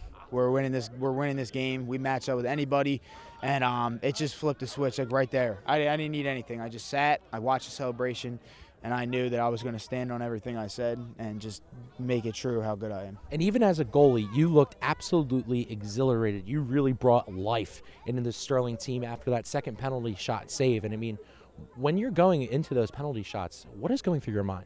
Honestly, not much. Just reaction. And I knew that I had to step up and make a save, and I think, honestly, that save really pulled us back together. So I'm glad I made it. But and then it sucks that we went down. We lost our backbone in Ant, and then Bright goes down. But, I huddled the guys up, and all I said was, we're going to stay together. We're on our field. We have the home crowd. We're not losing this game. Sterling Channel 19, Goon Juice legend, Travis, thank you for coming on. Congratulations. Go Knights. And then last but certainly not least, before we have Coach Marley's on, we're going to have Jason, who's currently talking it up. There he is. Captain C, Captain Camardo. Jason, congratulations. And I mean, one of these senior captains, a player who has come in huge in a lot of playoff series, specifically that goal against West Deptford. I mean, throughout this year, you've been a leader. And how does it feel to get to this stage, Jason? Oh, it's amazing, bro. That's what we've been dreaming for, man. And to be able to do it with this this team, this group of guys, we like family, man. It's great. It's amazing. And speaking of family, you guys look like you entered a new state once a part of your family went missing. Describe how that has really helped you guys throughout this season. I mean, our bond, we've had a bond that I don't think any teams have had. Especially maybe in Sterling history, man. This group of guys here, man, we're so strong. We're like family, like I said. And when we saw two part of our family members go down, we knew we had to pick it up. And I told Ant the sidelines, I'm like, we're gonna win this. I'm just happy we were able to go out there and win the game. And Jason, you guys obviously mentioned you guys are family. You guys have been together since, I guess, however long you can remember.